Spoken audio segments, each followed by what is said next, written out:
Good morning, everybody. You are tuned to Computers 2K now on the Nissan Communications Network. I'm Amnon, your host for the next few hours, along with Mike. Hello, good morning. Good morning, and Spence is here. Nissan Communications Network. And Bruce is here. Amnon Nissan, my best friend. Our number is 919-518-9773. Computers 2K Voice on Skype. And today is March 2nd, 2014. Today's show is being brought to you by that VidBlaster guy, Tom Sinclair. And by Adamus, makers of quality video recorders and converters for professionals. Everything looks okay so far. And I want to welcome our listeners on Blog Talk Radio and on TalkShoe. Feel free to call us, to comment about what you hear here. So what else is going on? Limit your comments to 5 words or less, and no expletives. No, you don't need to limit anything. Limit them to 5 syllables? No. So what's happening, guys? I don't know of anything happening in technology. Oh, come on. You tell us. Bitcoin. Oh, what a waste. Oh, yeah. Well, I could have predicted that. Tell everybody what happened. Who? Well, the one who could have predicted what was going to happen would be a good candidate. All right. A repository of Bitcoin, one of the so-called banks of Bitcoin, essentially went bankrupt, disappeared, or the Bitcoins can't be found. So people who kept their Bitcoins with that particular entity are out of luck. It's like the bank, that particular bank. Right. Up and left, fortunately, and there's they're no not FDIC. Approved. It's like Social Security. And we're speaking of Mount Gox, which sounds very similar to Fort Knox, only worse. Yeah. Yep. Same effect. Yeah, but that's bad. I mean, they were saying that millions of dollars disappeared. Yep. Hate it when that happens. Well, that's, you play with something new, experimental, not proven. Call it whatever you want. Sometimes you win and sometimes you lose. Yep, that's it. So I said it's called an exchange. It's not a bank. It's not a what? It's called an exchange. A Bitcoin exchange, not a bank. That sounds like healthcare or something. It's funny, we were watching the news this morning and they were covering Bitcoin. But only at the very end of the story did they mention, oh, yeah, and by the way, one of the exchanges went bad and millions was lost. After trying to tell you that it's a great thing and this guy has a bakery and people pay by Bitcoin, and isn't it cool when they hold up their phones to each other and scan in the information and get pay that way? It's like, and oh, by the way, it's not safe. One of the stories that came from Dave Computer Tips, is about Supremo. And Supremo is another team viewer like. Supremo? Supremo, yes, Supremo. Supremo. And the guy, Dave was writing, I think it was Dave that was writing, say, you know, with what happened to Log Me In now that they just kind of did away with the free. Supremo, remote desktop control made easy and quick, now with meetings. And it's coming from Italy, I guess. It's the extension of their domain name is IT. So the name is actually, it is spelled Supremo, but it's SUP capital REMO. Oh. So there's something to the Italian influence in the name. Yeah, it goes like this. Supremo. It's That's Supremo. That's it. Hey, I need to get it with you on a Supremo. But reading the specs, it is pretty nice. Light and easy, no need to configure, inexpensive. I wonder if they have free for. And you don't even personal have to install it. You that's just what I'm you saying. just run it. It's an exe, and you click on it, and it comes up. And when you close it, it's gone, which is nice. You could become a reseller. It does say, if you look at the screenshot, it says that it's free for personal use. Cool. I'm going to try it. Anything that makes it easier than, I mean, not that Team Viewer was that hard. No. I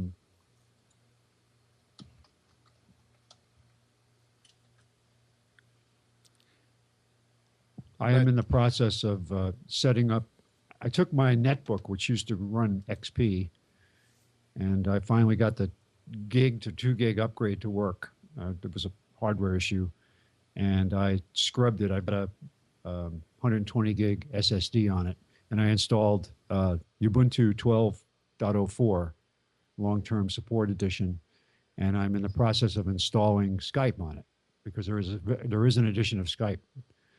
And although it's not very highly rated, it said it works, but the UI is just, compared to regular Skype, is not all that great. But I'm just trying it out. Hey, Spence, are you going through the mixer? Is your mic going through the mixer? No, just straight into the mic. Okay, straight well, then it's going to be hard for you to do, but I'd like for you to lower your volumes. You can lower the volume. All he has to do is go through the Windows settings. Well, you know what it is? I upgraded. See, if it was a mixer, it would be done by now. That's what I mean. It's Skype harder. Volume or lower my background audio volume? I don't care how loud you hear us. Go through Tool. Are you Windows 7?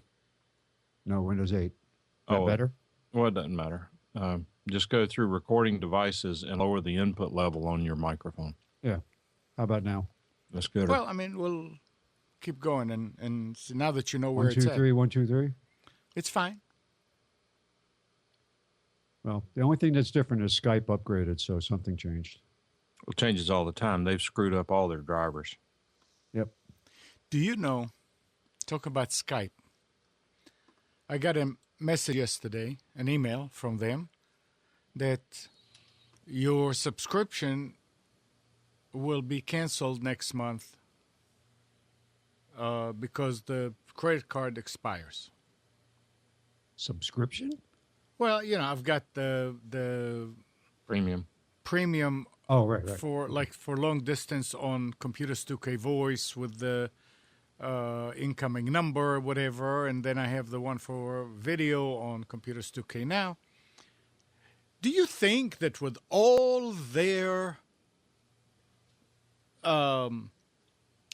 technology that they'll be able to tell you in the email which account it's for? No.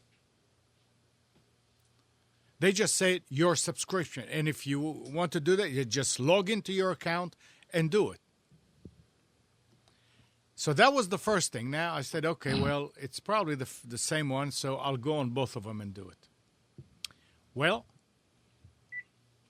it took probably about 45 minutes to get the account up to date. And why? First of all, their instructions are not correct of how to do it. Second, the instructions only take you to a certain point. I had to go and Google on how to do it and find out that, okay, there's a way to update the credit card and there's a way to change a credit card. If you just go to the where they tell you to, you see what methods you have, but you can't add one. It is the most archaic, unfriendly, difficult system, and that's to give them money. I wanted to change the credit card altogether. Boy, oh boy. So you go and you have to, thank God for Google. You have to make it look like you're buying a new subscription for something, and then you can add one. Okay, so I went and added the new credit card, and now I want to do away with the other one. So you click on it to delete. It says, well, this is paying for your subscription. You have to cancel the subscription before you can cancel this. Right, but when you cancel the subscription, it still stays on your account. Well, it does not no, but it. Listen, I'm not taking things for granted. You probably already done it. I'm just telling you so you'll know. I understand, but I'm talking about how difficult they make it. So somebody that goes there and sees that said, "Well, I don't want to cancel my subscription." Then I had to go and read again on Google and say, okay, what do we do? It said, you go ahead and just cancel it. But why does it have to come up and say, they see that there is another method there? I mean, this is not a simple program to implement. It's not a simple website. Give it a little bit of intelligence, something that it would know. Okay, they want to do this. Oh yeah, they just added this, so they want to delete that. Yeah, that's fine. I wonder. Ridiculous. I wonder if this is a outcome of the Microsoft purchase where they pushed their subscription model out. Or this is just a leftover from before? I would think that it's a leftover because there's nothing new about those instructions. They were, the posts that I was reading from 2010, 2009. So I don't think it is. The only good thing that happened since then is now you can also use PayPal, which when I subscribed originally, there wasn't. They still don't take Discover, and they still talk in euros. So what's all the positive outcome here, Amnon? What's the bright side of all this? There is no bright side. It's stupid. It has to be. Nah. We're going to be positive here. You're positive is a stupid website, right? It's just amazing that they are... I can't see a positive, a bright side to that. The only bright side is we're not going to get canceled. Well, see, there you go. You see, there's always a silver lining behind every cloud. I got a mail with a card. It looks like a MasterCard.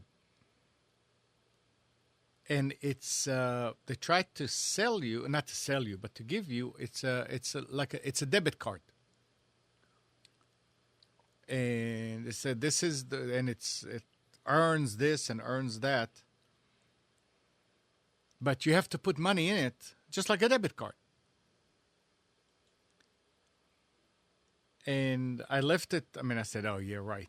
Then I was thinking, I left it on the desk, and I'm going to call them Monday, and I'm going to ask them if they're going to pay me interest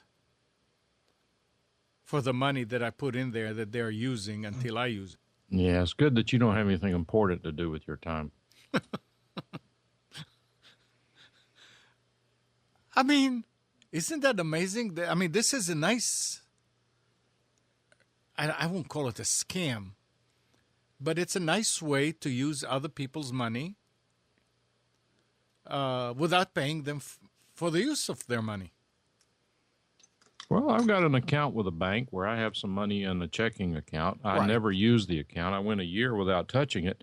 And they sent me a statement charging me $5 for no activity on the account. You were at the wrong bank. Normally, they Now pay think you. about that. They're Yeah, I getting know. Yeah. interest-free use of the money, Yeah, and they're going to charge me $5 for no activity. yeah. Well, somebody's got to pay that little man in the basement, the accountant with the ledger, Well, to sit there and keep carrying forward the numbers each month. Stupid thing is why you would leave any money in an account instead of getting that 0.5% interest.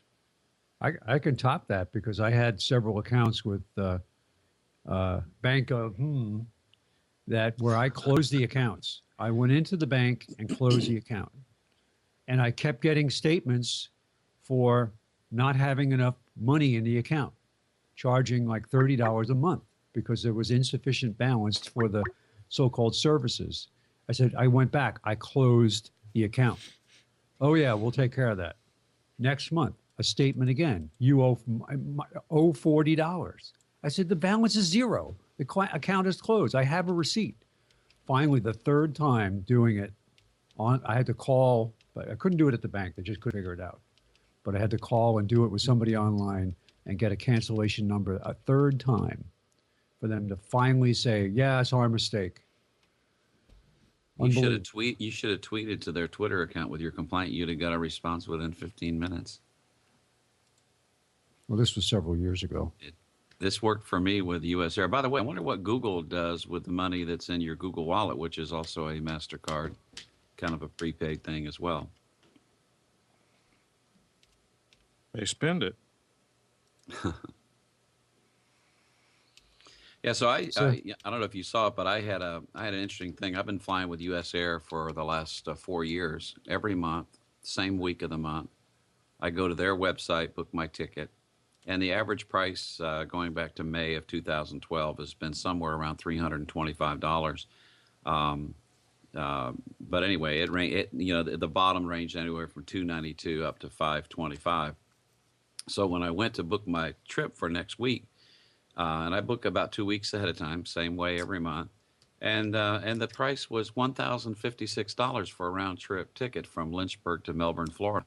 I couldn't believe it. I said, "What in the world has happened here? Does this have to do with a merger with American, or did I just get in too late, or what's the deal here?" And I've got a track history, so I did a little YouTube video and showed a little column from my Quicken showing all the prices that I'd paid over the years with US Air, and just was kind of ranting. I mean, I began with a positive, thank them for their good customer service and everything, and I tweeted it out, and man, I had somebody dialoguing with me back and forth within 15 minutes. And we're sorry you're disappointed with our fares. Typical customer service scripted stuff. It's could be advance and availability. And I said, but how can you explain a doubling of price? So anyway, I went back to Allegiant Airlines, which is where they're driving me to, and so US Air would have been $1,056, not counting my budget rent-a-car, which would have been at least $350. And I went to Allegiant Air. I got a round-trip ticket from Roanoke to Orlando Sanford, plus a rental car for $556. Now, granted, I can't fly when I want to fly. I mean, but I already booked the ticket. But I fly out on Sunday and come back on Thursday instead of flying out on Monday with US Air and coming back on Friday.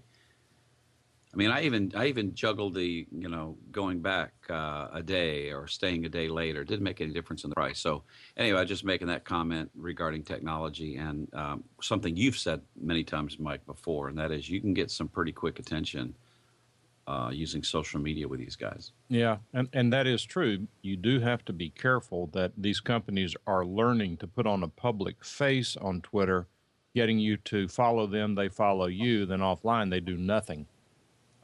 Keurig did that to me on Coffee Makers, and I don't know if it's good, bad, or just a sign of old age or whatever it is. But when somebody screws me, I don't even know if I forgive it, but I sure don't forget it because I don't think it's right, and I think that if that behavior goes unchecked, it continues, and other people get the same sort of behavior. That being said, I will periodically throw in a comment about my dissatisfaction with Keurig. Well, I did it last week, and the supervisor contacted me wanting to know what it would take to make me happy. And I said, I'm on my third unit that's failed. And at one point, she even suggested that I was not being truthful in something that I was saying. And I called her on, oh, no, I'm not saying that. I can't find the unit. If I can give her the serial number, they're probably going to give me a new unit or at least offer me an extremely large discount on one, in which case I'm going to tell them I'm not interested. I don't deal with companies that operate that way. In my opinion, and this is just my opinion, people love them. I do realize that, but in my opinion, they're not quality products. Yeah, my sister, where I was week before last, she just got a new Keurig.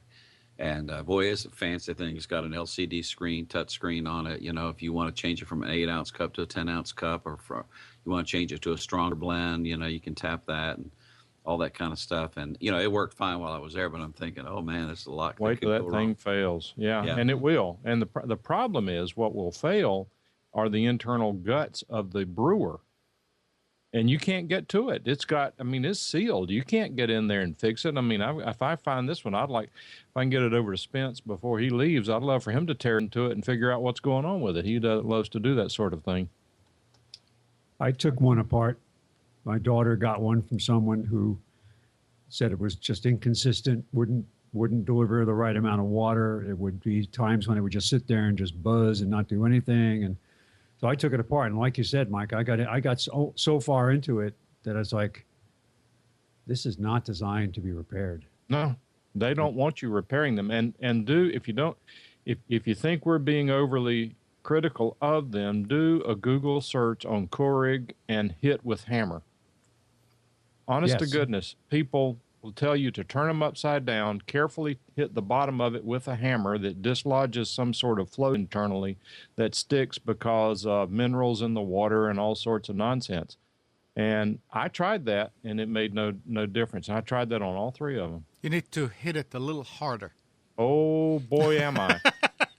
Ours is still, we have a regular one that we've had for several years. It's very loud, and it has at times done weird things. And I do descale it on a regular basis with vinegar. I run vinegar through it several times, but it's very loud, but it works. People who like them and are happy with them, more power to them, but I'm not convinced that they are quality. We already said that if it breaks, we're not replacing it. I was looking the other day for a collection of cups at the right price. I can give you a collection of used ones. And I came across a pump.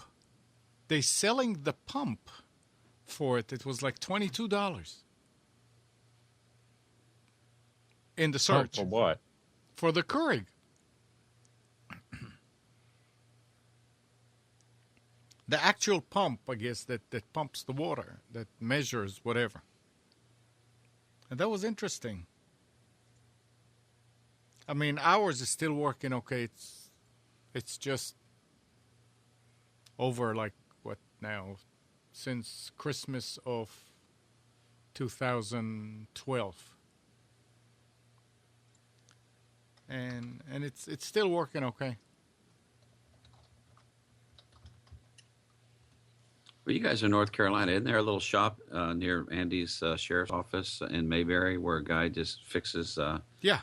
appliances? Yeah, but it's, I mean, you have to get in the car and drive for He's about. got a wooden mallet and a bunch of old chisels, and that's how he fixes it. That's where I go to have my hair cut, though. Bruce. Yeah, I see. Good news is there are a lot of things that are repairable. But Did Amnon say haircut? He did. I got to. My name is Alice. Have you here? This is interesting because have you ever, as we are aging, have you ever looked at someone and said, "I certainly can't look that old"? Well, my name is Alice, and I was sitting in the waiting room for my first appointment with a new dentist. I noticed his diploma on the wall, which bore his full name. Suddenly, I remembered a tall, handsome, dark-haired boy with the same name had been in my high school class some 40-odd years ago. Could he be the same guy that I had a secret crush on way back then? Upon seeing him, however, I quickly discarded any such thought. This balding, gray-haired man with the deeply lined face was way too old to have been my classmate. After he examined my teeth, I asked him if he had attended Morgan Park High School. Yes, I did. I'm a Mustang, he gleamed with pride. Well, when did you graduate? I asked. He answered, in 1975. Why do you ask? You were in my class, I exclaimed. He looked at me closely. Then that ugly, old, bald, wrinkled-faced, fat, gray-haired, decrepit son of a gun asked, what did you teach?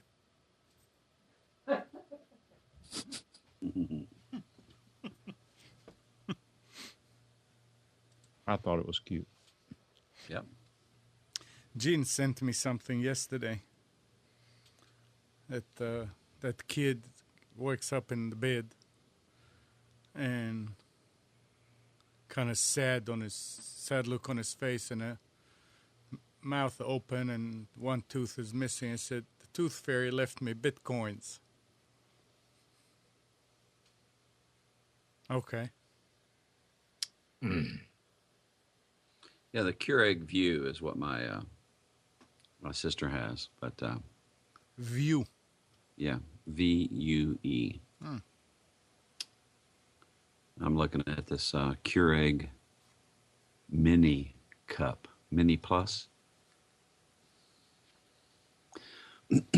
Well, and look at the warranty. Look at the warranty on a Keurig, and if the price is worth it working for that period of time, then buy it. Mm-hmm.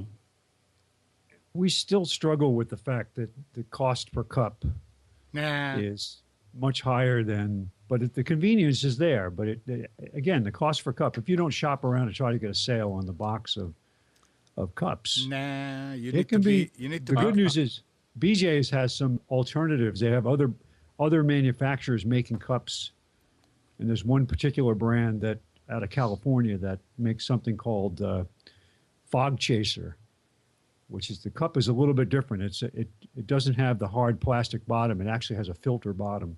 Yeah. But I can get two really good cups of coffee out of one cup, and the price is 30% less than buying regular Keurig sanctioned ones. Now, how do you Nah. get two cups out of one thing? You have two cups ready, Okay. and you start brewing, and you count to 10, and you move the second cup in, and you let it finish, and then you start it again, and you let it fill that cup up, and you move it back to the first one, and you've got a pretty balanced strength. Hey, we perfected this. Yeah. You know, Yeah, my Mom, sister we said the still- only reason it saves her money is because she just drinks 1 cup a day. I mean, so I think it's, you know, if you're doing multiple cups, then you're exponentially increasing your cost per cup. But just 1 cup a day, it might, for the convenience, it might be worth it. I've got a whole bunch of the ones that we used in the beginning that I opened up, took the top off of them, and I found on Amazon covers. I mean, for a while we went with the one that you put a paper filter inside it and you close it. It's a reusable cup-like with disposable filters, which was okay, but it's, again, the filters are not cheap. So then I found tops. And the tops are made out of plastic, and they fit perfectly inside the original cup that you buy with the coffee in it. So you open it, you take a knife and you open the cup, you empty it. The filter inside it looks like paper, but you can't even tear it if you try. I don't know what they're using. Tyvek. Tyvek does not let water through, though. I don't know. I mean, it's something really good. I don't know why they don't make other filters for regular coffee makers from that material. But anyway, so you take and you put you put a spoon of coffee in it. In the beginning, I used to put the top on it, just close it and put it in and brew, and it'll make a hole in it. But it sorts of like breaks the plastic. It doesn't, the plastic is pretty thick, so it breaks it. And when you put it the second time, there's a chance that some of it will come up on top of the top. But you can use it for 6, 7, 8, until it falls apart. Then I said, oh, that's how it works. So I took a top, I took a real sharp tipped knife that we have in the drawer, and I started drilling into the top right in the middle of it, right in the center, just like turning, making a certain size hole, and I kept on putting it on the top part of the Keurig to see when it will just fit in there and be the right size. And when I reached that, I started using it. And it lasts for days. And never leaks, and it seals perfectly around that tip that punctures. And every time you just open it, you empty it in the trash, you take the sprayer from the sink, and you just run it inside, spray it real good, let it dry, and you have 2 or 3 of them on the towel on the side of the sink, and you always use the dry one. And they just keep going and going and going again until that top. For some reason, those tops, those covers, it's like they took a piece of the plastic that was round. It's not made out of one piece. It's 2 pieces. One is the complete cover, and the other piece is the center, which is like a size of a dime, that is glued or something there. And that will finally fall out. And at that point, you can't do anything with the thing. But it's been going on and on and on. That's so the box of 100 tops, I think, was $8. Of course, the cups don't cost anything. So at this point, it's like 8 cents a cover, and that would last for a week or 2. So it's the coffee. That's the cost. That's all it is. And if you want to make it stronger, or if you want to use this, you just put whatever you want in there. I'm getting to the point now that the filter, after about 6 months, is every now and then when I wash it, I see at the bottom there it's beginning to tear. And there's a slit at the bottom. I said, okay, well, this needs to go.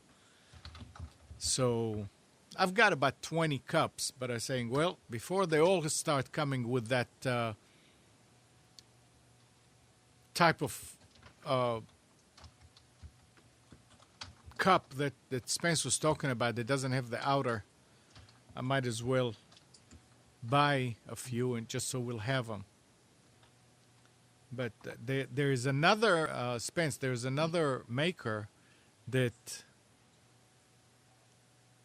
Kathy got a box of it. And it's completely different than the K-cups that they sell. All the other ones are selling because it's, if you try to open it, it's all gooey on the inside. Saying, oh, this is what we're drinking. Nick, is Nick online? Nick is on. Nick is here. Nick, good morning. Oh, good morning. Hello. Sorry, Hello. I forgot. How long have you been online, Nick? 20 minutes. He's just not a coffee drinker. Otherwise, he would have had something to say, right? No, I am you're a coffee drinker. Yeah. I am. I don't think he was potted up. Oh, I don't believe I was either.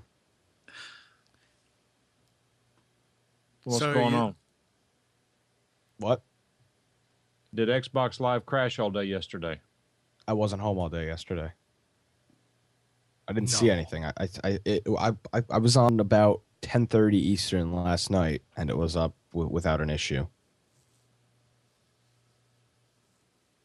What does that I- mean? Is he talking about the web, the box crashing as it tries to connect with the website? No, or just no, just the online version of the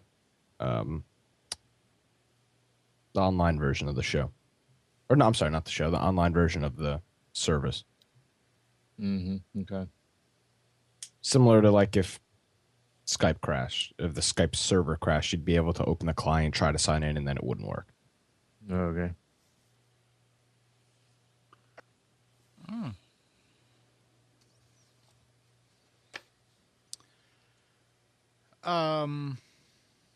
Let's see what else I have here. well, did you see that iOS is going to put their iOS car deal into Ferraris, No. Mercedes, and BMWs? No, but Makes Ford. you want to run out and get an iPhone, doesn't it? No. But Ford also announced that their in-vehicle technology called Sync will be based on BlackBerry's QNX operating system and will no longer use Microsoft Windows. Yeah, don't get Andrew started on that one. QNX is a great operating system.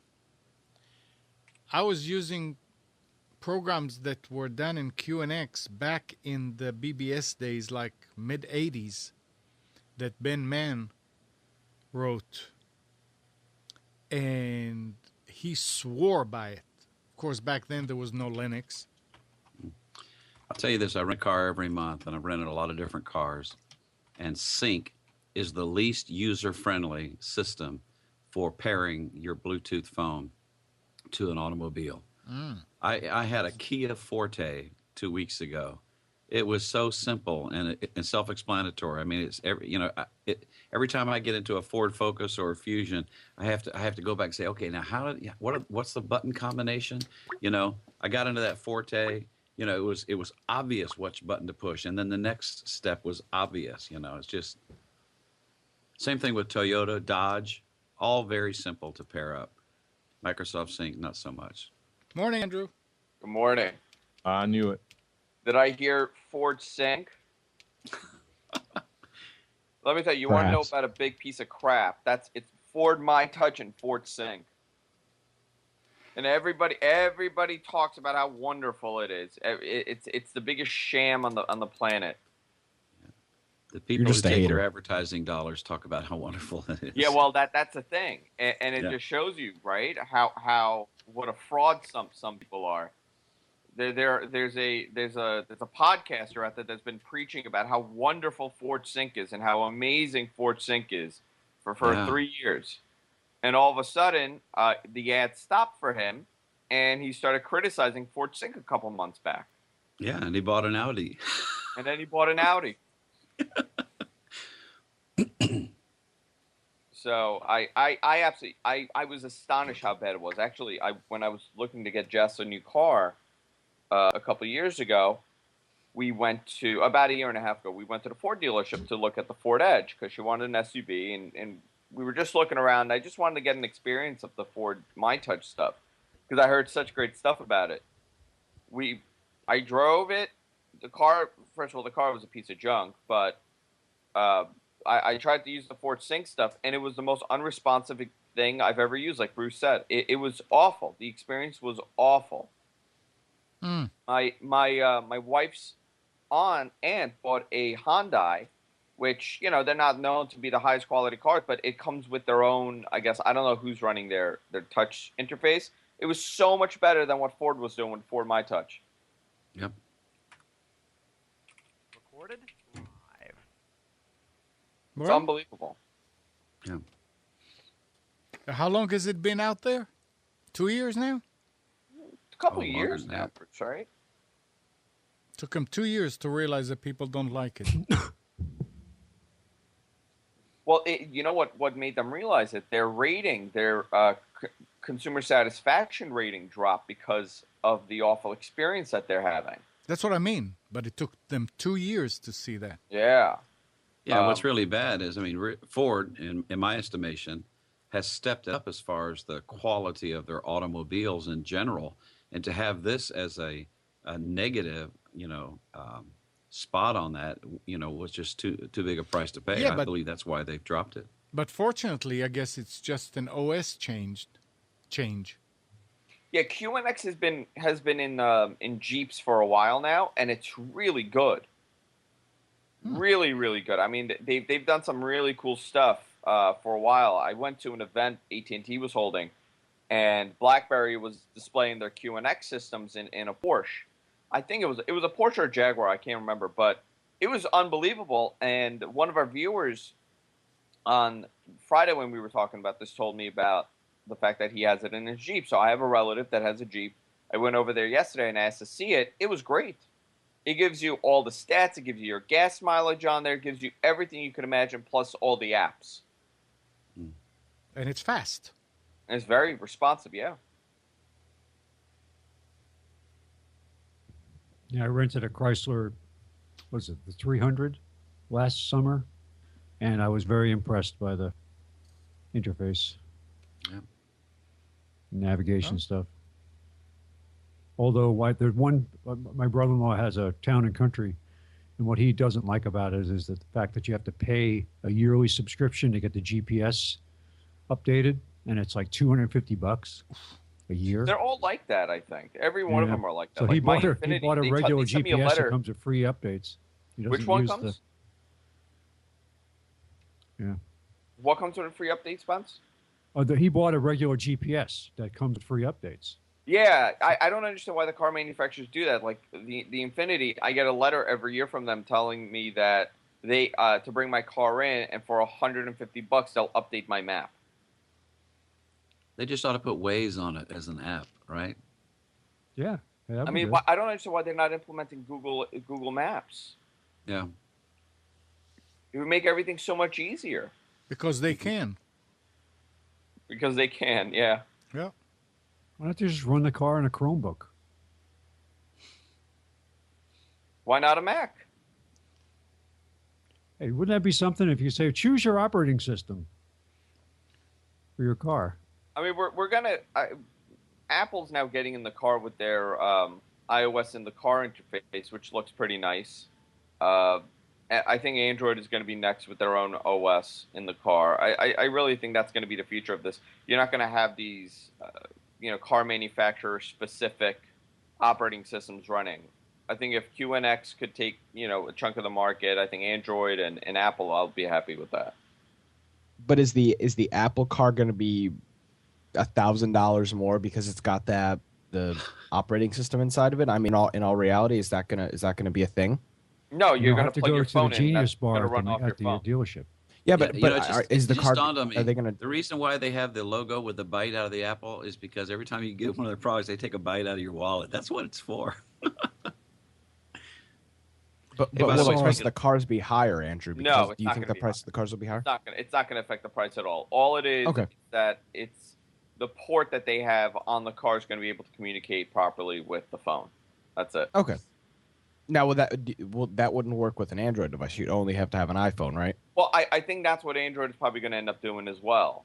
They're going to have their touch, whatever interface that they have, but to give us the option to be running our, instead of running whatever navigation, we're running Google Maps. That's phenomenal. I would love that. Hey, by the way, Andrew, I saw your episode where you were on as a guest with Tom Merritt on his tech news show, and I thought you did an excellent job. Oh, thank you. Yeah. I appreciate it. Something we talked about last week, I've been using it for the last week, is Classic Shell, and I've been pretty impressed with it. And my wife, she is so happy now. With what? I didn't hear you. Classic Shell. I say, Bruce, very good. That worked. Thank you for that. Who was it who made the recommendation? Maybe. No, actually, it was me, right? It may have been. I think so. I can't remember, but I did put it on. Everything that somebody suggested it on. No, it was on last week. Spence. Somebody suggested it in chat. Spence, you need to go back to using a mixer. You don't hear when somebody else is talking, and you just keep on because you're not getting it back. I don't know what. We need to talk with Mike and see what it is. But something is, I don't know if it's the mix minus or what, but you are not hearing when somebody is, when you talk and you pause for a second, you don't hear that somebody already is talking and you keep going, and I don't know why. Mike is not here. Oh, Bruce, that's right. Can you think why? I think ducking is just a general issue. I feel bad. I think I may have stomped on Nick when he was saying something, and so yeah, it's just an issue with Skype. Notice. And I'm using a mixer. Yeah, but the issue is that you're mixing Amnon. You're mixing two different Skype accounts. Then you're doing mix minuses on your side. I mean, it's not. I don't know. I don't think it's a Skype issue or a microphone issue. It's just mixing two different Skype accounts and then doing mix minusing. That's the issue. All right, I'm sorry. And it was Gene derailed the who whole made show. the Look at that. recommendation for Classic Shell. Thank you, Gene. I forgot I couldn't remember where I got it from, but I did put it on a machine for someone, and it fixed the problem. They love it. You were saying, Nick? I said you derailed the whole show.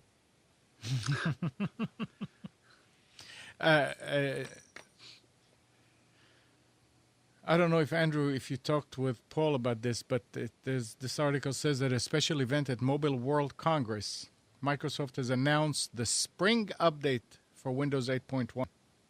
Yes. Joe Belfiore, who is the head of platform at Microsoft for smartphones, tablets, and desktop devices, said the Windows 8.1 update will come with improvements for non-touch devices.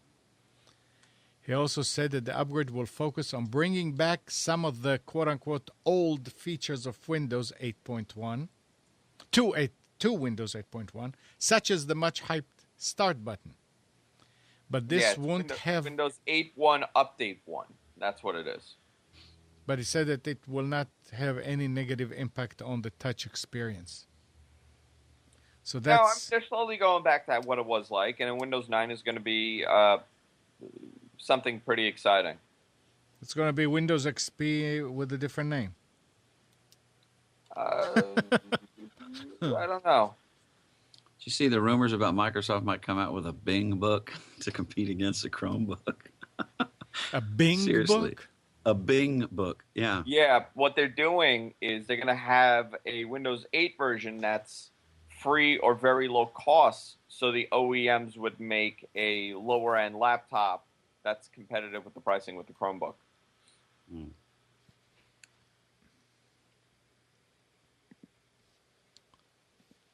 I think that's great. More competition, the better. Always. Now, there was a question in there on Slashdot. Why is the broadband in the States so slow? And they were mentioning a few reasons. It says Verizon has said they will not be digging new lines anytime soon. Time Warner's cash flow goes toward paying down debt, not laying down fiber. AT&T is doing everything they can to slow deployment of Google Fiber. How can the situation be improved? Maybe by expediting right-of-way access, permits, and inspections.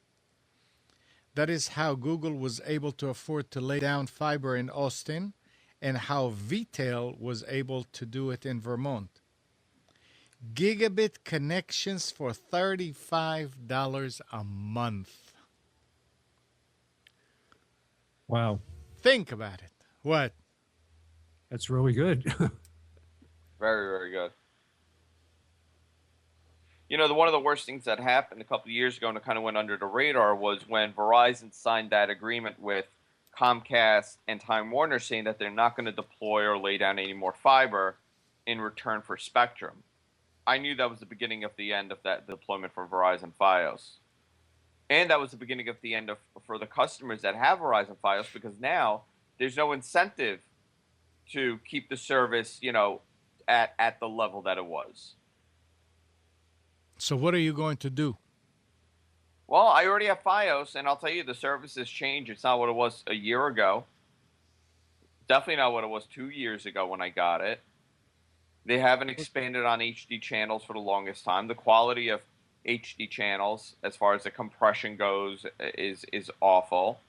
The service is having outages now, a lot more than it did. And this was a line, like, I'll give you an example. One of the lines that I had did not go down for over 2 years. Now it goes down every 2 days.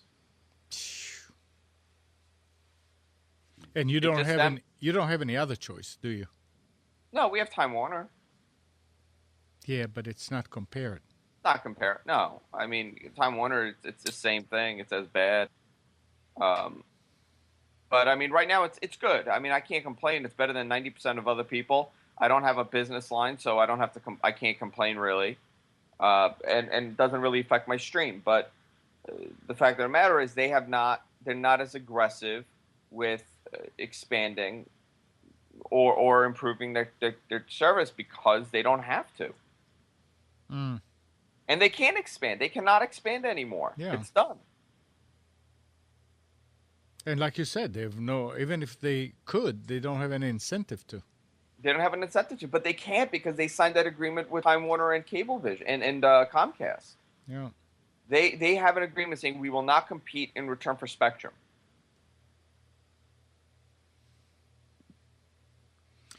Google is going to be the savior. Yeah, but Google, you know, at first Google was doing it to prove a point. Now they're doing it to expand. What's going to be trouble for Google is when the municipalities don't allow them into the cities. Right. That's what's going to halt Google. Remember, where they're going into places that are welcoming them. How about big cities like New York and Chicago and Philly? How about Los Angeles? These are not cities that are going to welcome Google. The municipalities do not want there to be competition. Yeah, but I think at this point there are more municipalities around the country that will welcome them than those that do not. And the minute they're going to hit a certain percentage, at that point, those municipalities that don't are going to have to say to themselves, well, look, more than 50% of the country, they're in more than 50%. We want to be part of this at this point. I mean, Verizon Fios faced the same battle in 2007 when they were expanding, Amnon. Most cities in this country said no to Verizon Fios. They did not allow them in the city. That's why they had to start in the rural suburbs and expand slowly. For Google I do not see Google expanding into major cities till 2020 at least. And by then, who knows what the market's going to be like? You're talking another 6 years. Of course, the way that and I don't know the numbers, but if they come and they do it wirelessly, if possible, then they don't need all these. Well, unfortunately, that's what they want, right? These providers do not want to run the wires to you. Right. They purposely are halting expansion because they want there to just be one antenna and everybody connects to that. Yeah. But see, and I'm fine with that. That's great. That's a wonderful future for most people. Don't need a fiber connection. Right. Most people just want a fork. I mean, with 4G, you're able to get those speeds wirelessly. I'm able to get about 30 megabits with my 4G. Yep. That's crazy speeds, but the caps are what kills people. You can't expect someone to have a 4G connection and have a 10 gig cap. No. It's so backwards. It's so backwards. You know, think about it, right? Let's say Verizon, because they are the only ones that's offering internet and mobile. They could have offered a 4G service for their home, uncapped. They put the antenna up, and whoever wants it gets internet access in their home, $40 a month. You know how many people would have signed up for that? Oh, of course. And it would have been much cheaper for them to run on a 4G than it would be to run the fiber lines, connect the boxes, connect all that stuff in the house. We have, in our area, we have Clear, which used to be Clearwire. And they do it wirelessly. They always did. They don't run wires. I don't know what type of speeds they have now, but back then, when Time Warner was 1.5 down and 512 up or whatever, that's what they were.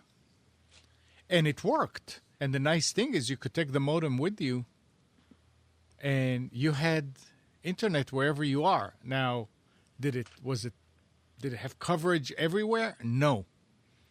And the worst thing is they did it in cable saturated area versus going to rural areas where people would have jumped on it and say thank you. And That's because what? That's because their model was to use existing towers to install their equipment. So they had to take advantage of the dense areas to build out the system faster. Yeah, but there are towers in rural areas. I mean, people have cell phones. But there are a lot less of them. So, I remember when I first moved to Melbourne, Florida, we actually used a Sprint line of sight wireless thing. Had a little kind of a diamond-shaped antenna that was on the side of the house, not very big at all, and it worked quite well. And then they ceased operations 2 years after I was in it. So there was something here about cars. I can't see it, but they were talking about that cars are Hyundai. Hyundai is going to release the first car that will have 4G in it. Well, Ford does it. You could pretty much get a 4G adapter and just click it on. Most cars, the newer cars with USB allow you to do that. You know, like Ford does it. I think Chrysler does it. Yeah, but the caps are, like you said, what's going to kill. Yeah, I mean, I was looking at my cap because I went away the last weekend. I went skiing and there was no internet there. The internet was down, so I was using my 4G and I was getting pretty good speeds with my 4G. But I used it for, let's say, a couple hours, and I looked. I had already taken up like 2 gigs. Like last Sunday, I was watching Computers 2K Now from with my 4G. Between that and between everything else that I did, because I had to work, I used up 2 gigs. Then why don't you just listen? Well, I was watching it. I didn't care. Because I rarely use I wanted to see what it would be like if I used my internet normally. Okay. I didn't regulate my usage, but I used 2 gigs in a day or two. Yeah, it's hard to get. It's hard to discipline yourself to use it for what it should, especially when there's no little timer that's running up there that lets you know all the time. You have to keep going and checking. Yeah. Hey, Nick. Yes. Amazon is all set to get Apple and Roku some serious competition with its own web TV on set-top box. According to reports, Amazon will be using Google's Android to build the box. Amazon already has a huge library of content from Amazon Prime, which it can push to the living room through the box. Amazon, like Netflix, is also investing heavily in producing content to their own set box. They also been hiring game developers, and it won't be surprising if the company also dabbled into gaming. At least It's, useless. someone's doing something right with Android in the living room. I don't know. Why do you say useless? Because there's already too many other boxes. I mean, do we really need another pop? I mean, do we really need another box? Right? We've got the Chromecast, we've got Roku, we've got Apple TV, we've got Google TV. Right. Now Do you there's really a- need something else? Well, then Amazon needs to get into the game if they want to push their movies. Yeah, but I mean, I don't. Well, Do yeah, we but need- they're on all the if they're if- on all the platforms. I mean, it's not like they're bringing an exclusive service to it. I watch Amazon Instant Video on the Roku all the time. Oh, you do? Yeah, the app's there. That's Yeah, what. it's That's why I there. think this is useless. Oh, Well, nobody's Nick, gonna- how about for the games? That's where it comes in interesting. Okay, well, yeah, maybe the games, but I mean, Roku's got I think some games. I'm not sure how many, but I One. think they have a few. They only have one. Oh, okay, never mind then. What about the Apple TV? Do they have any games? Nope. No one has games.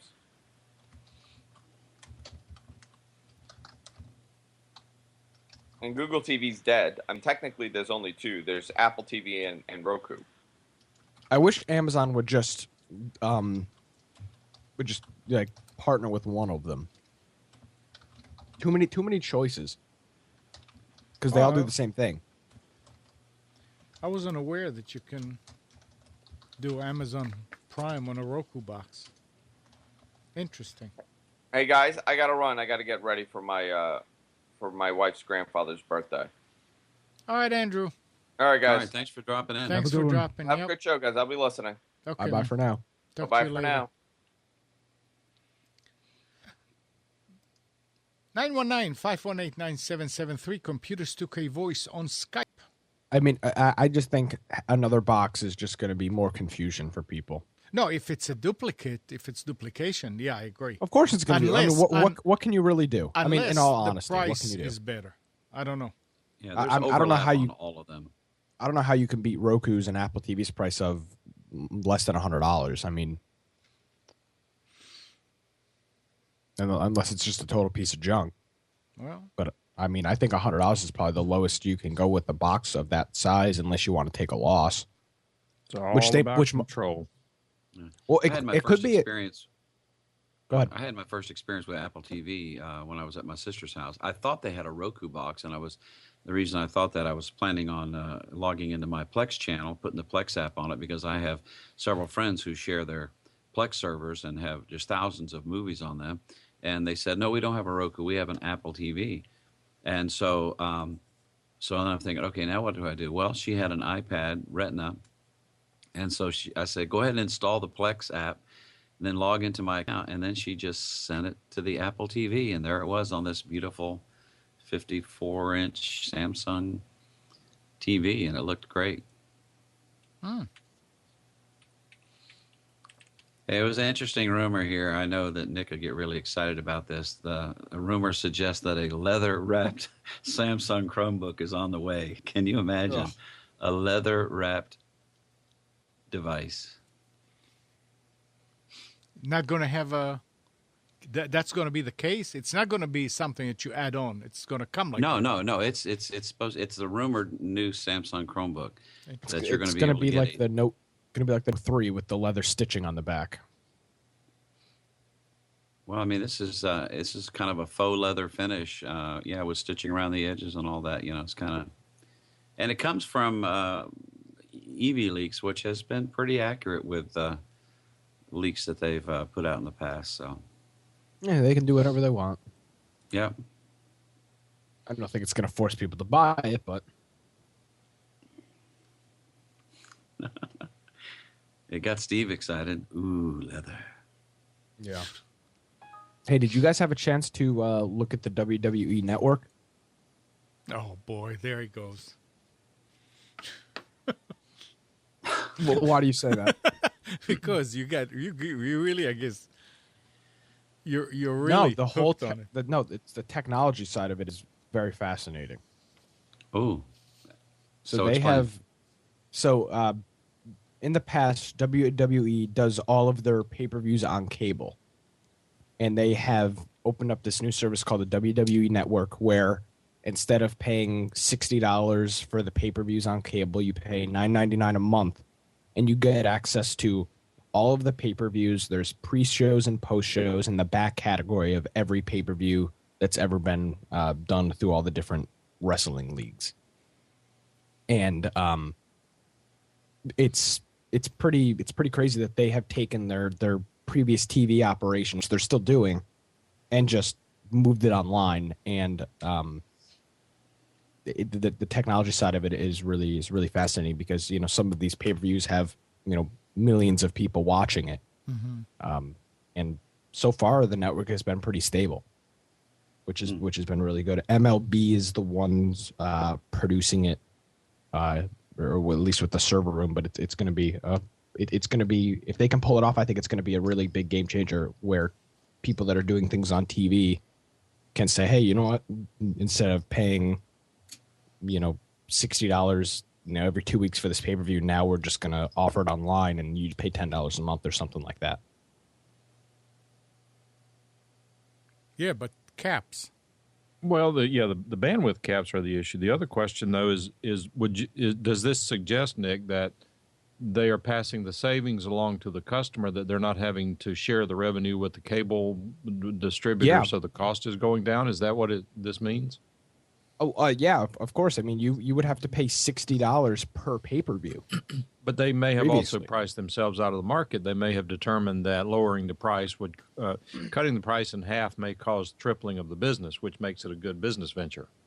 Yeah, I mean, they may have done that as well, but for I mean, the size of the audience that they have, for them to take their service online, I think is a big step in the right direction for cutting the cord and moving everything online. I mean, sports So- is the major reason that people don't cut the cord. It's the reason that our family has not cut the cord, is that we watch football, we watch baseball, and to cut the cord, it's extremely expensive to get access to those services. You mean more expensive than cable? Yeah, the MLB thing is like $300 a season. Where, In the NFL, Where? Online? through MLB TV. And on cable? It's free. It's Oh. part of the cable subscription. Interesting. Yeah. So I mean, sports is the biggest issue with. I think sports is the biggest issue with cutting the cord. I mean, you can get TV shows on Netflix and Hulu and Amazon Instant Video, but live sport content and other live content is the thing that's harder to get.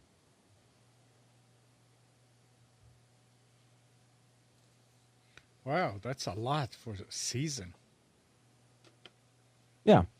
But you do get access to every single game. See, since I'm in New York, I get access to all of the Yankee games on cable because they they have the cable channel that carries the Yankees games. And you don't get And- it on air?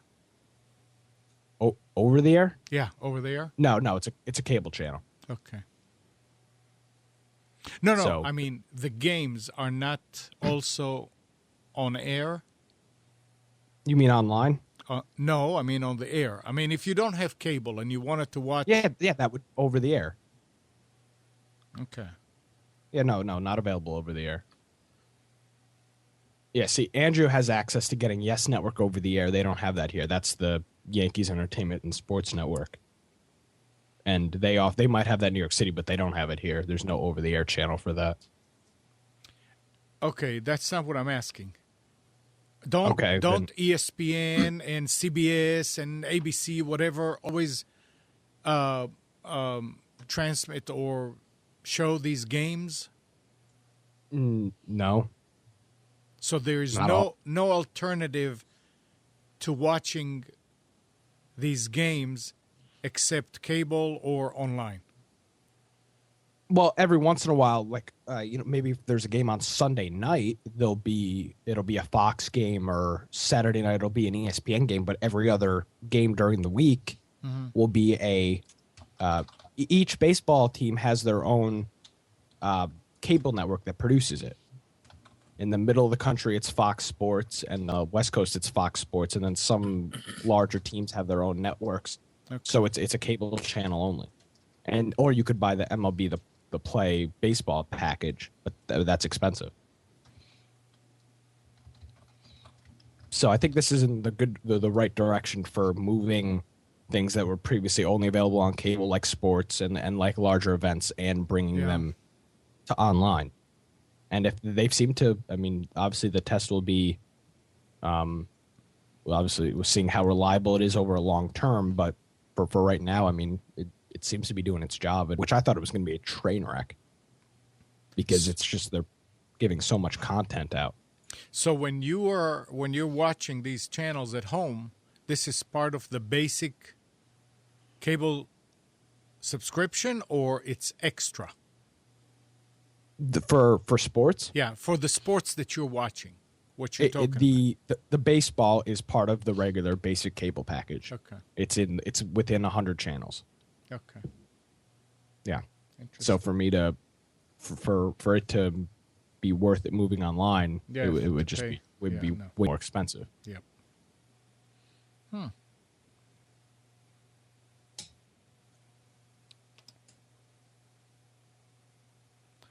Mike. Yeah, bigger games you can see on the internet, but for the most part, the smaller games not available most of the time. Yes, I'm not. We were talking when you were gone. I was here. Oh, you were when I was talking with Spence about. Yes. So, can you think about why it's happening mainly to him and not to Bruce or you or me or Nick?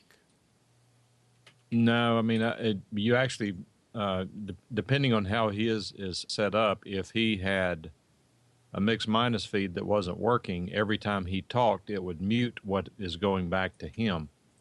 I'm not sure how he's set up. If he just has the microphone plugged into the computer, and I'm just using a USB mic, and I'm not I abandoned the mixer.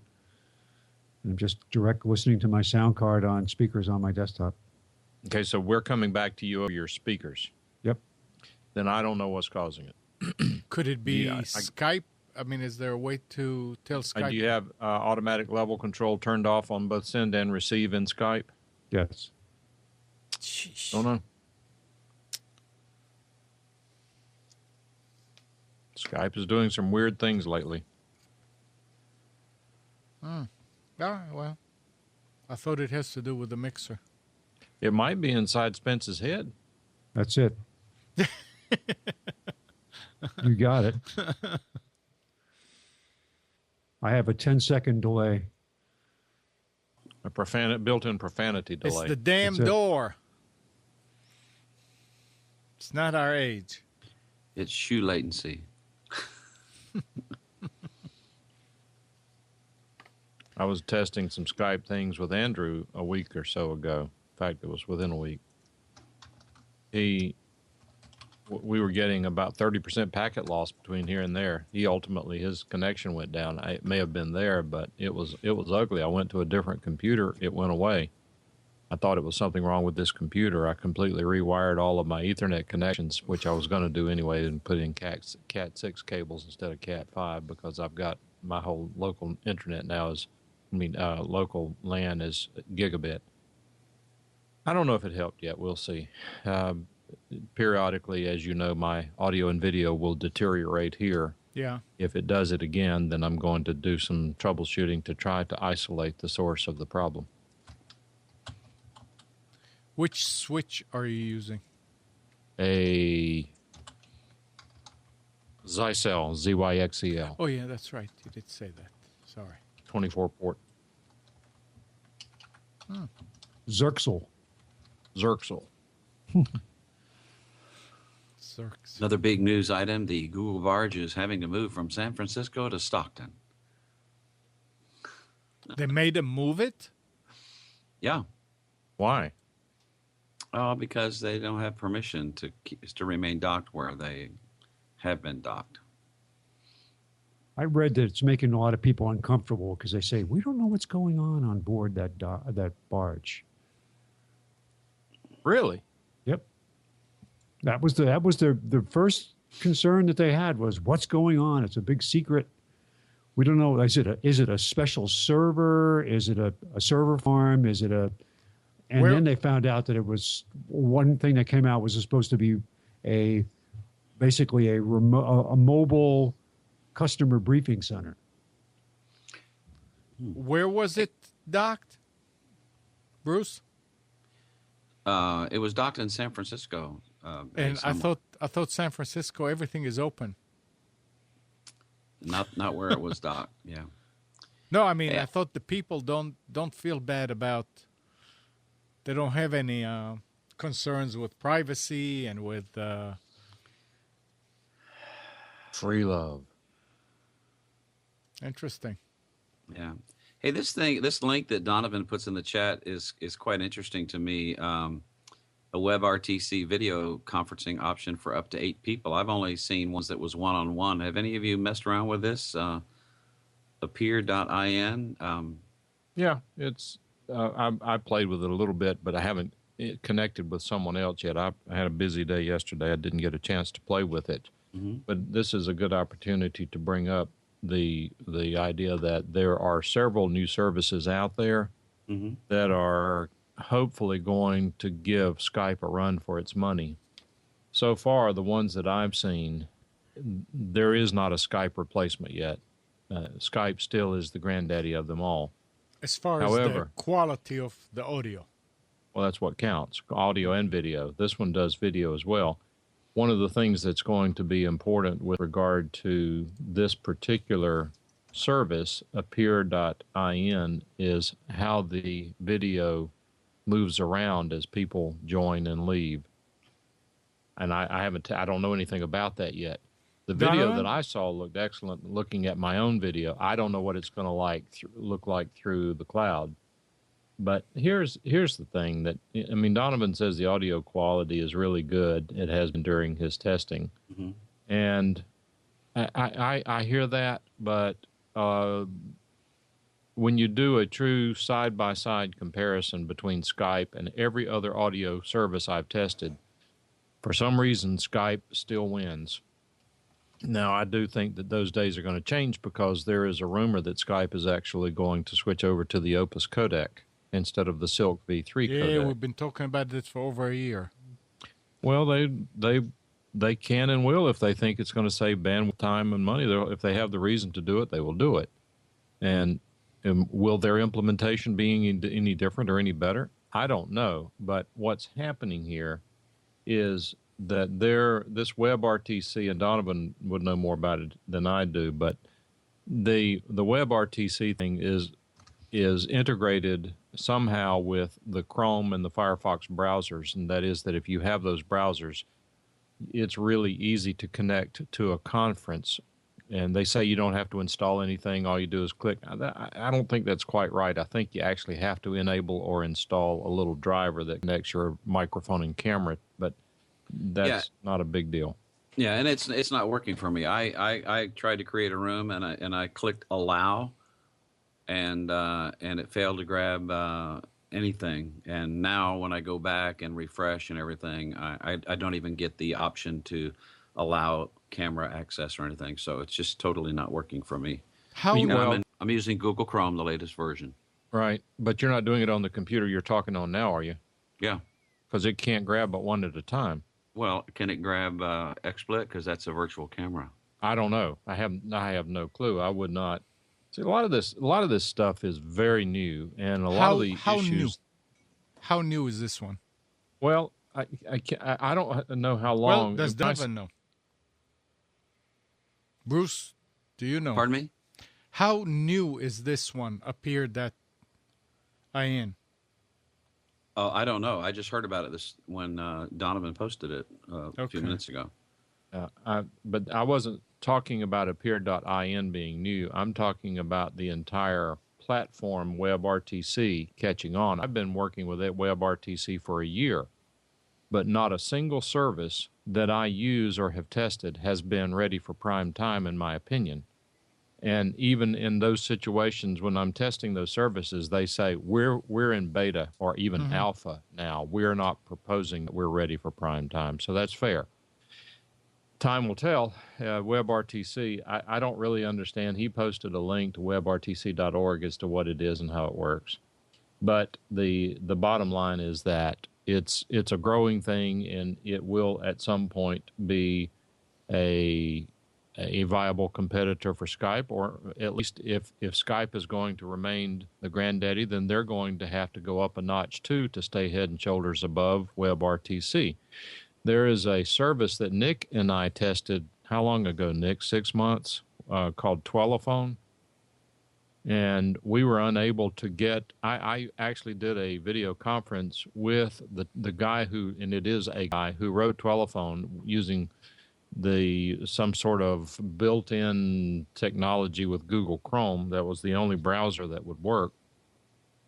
He and I did a connection. It was great. All it was a no, it was not WebRTC. It was prior to WebRTC. It was technology that used the Twitter API for email, for the ability to connect for the, I don't know exactly how you do it, but the usernames to connect. That is, if you didn't have a Twitter account, you couldn't connect with another person because it was Twellophone, Twitter, telephone. But it was excellent, but it wouldn't work. And then along the way, the guy says, yeah, we're going to switch over to WebRTC. It's going to take us a little while, and I have a full-time job, so it's not going to be a fast thing.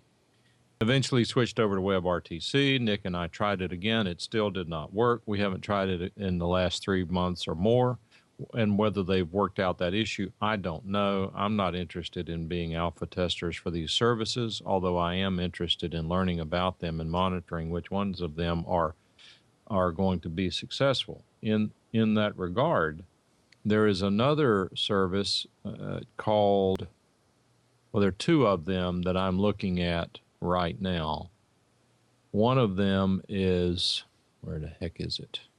Talky, TALKY.io. I haven't done anything with it yet. Truly simple video chat and screen sharing for groups. It looks to be the same thing that Appear.in is, just another way of doing the same thing. That's what the early tests are. But I'm also, interestingly enough, someone told me about, and I can't remember who tells me these things. I mean well, but it doesn't help. I'm stalling to get to it. Okay. There's another service out there called Voxeat, Voxeet, Voxeat. That is yet another WebRTC type application. They're competing for this market. Well, on a lark, after I tried Voxeat, I sent them an email telling them about why I was sending them an email, asking them some questions. One of the problems that they have, they gave me sort of a stock answer, and I wrote them back, and I said, thanks for the response. Let me ask you this. How much feedback do you really want? I'll be glad to tell you some things that you may not be aware of. Oh, we want all of your input. Oh, okay. So I wrote a long email to them telling them what I thought was good or bad about their service based on the extremely limited testing that I'd done.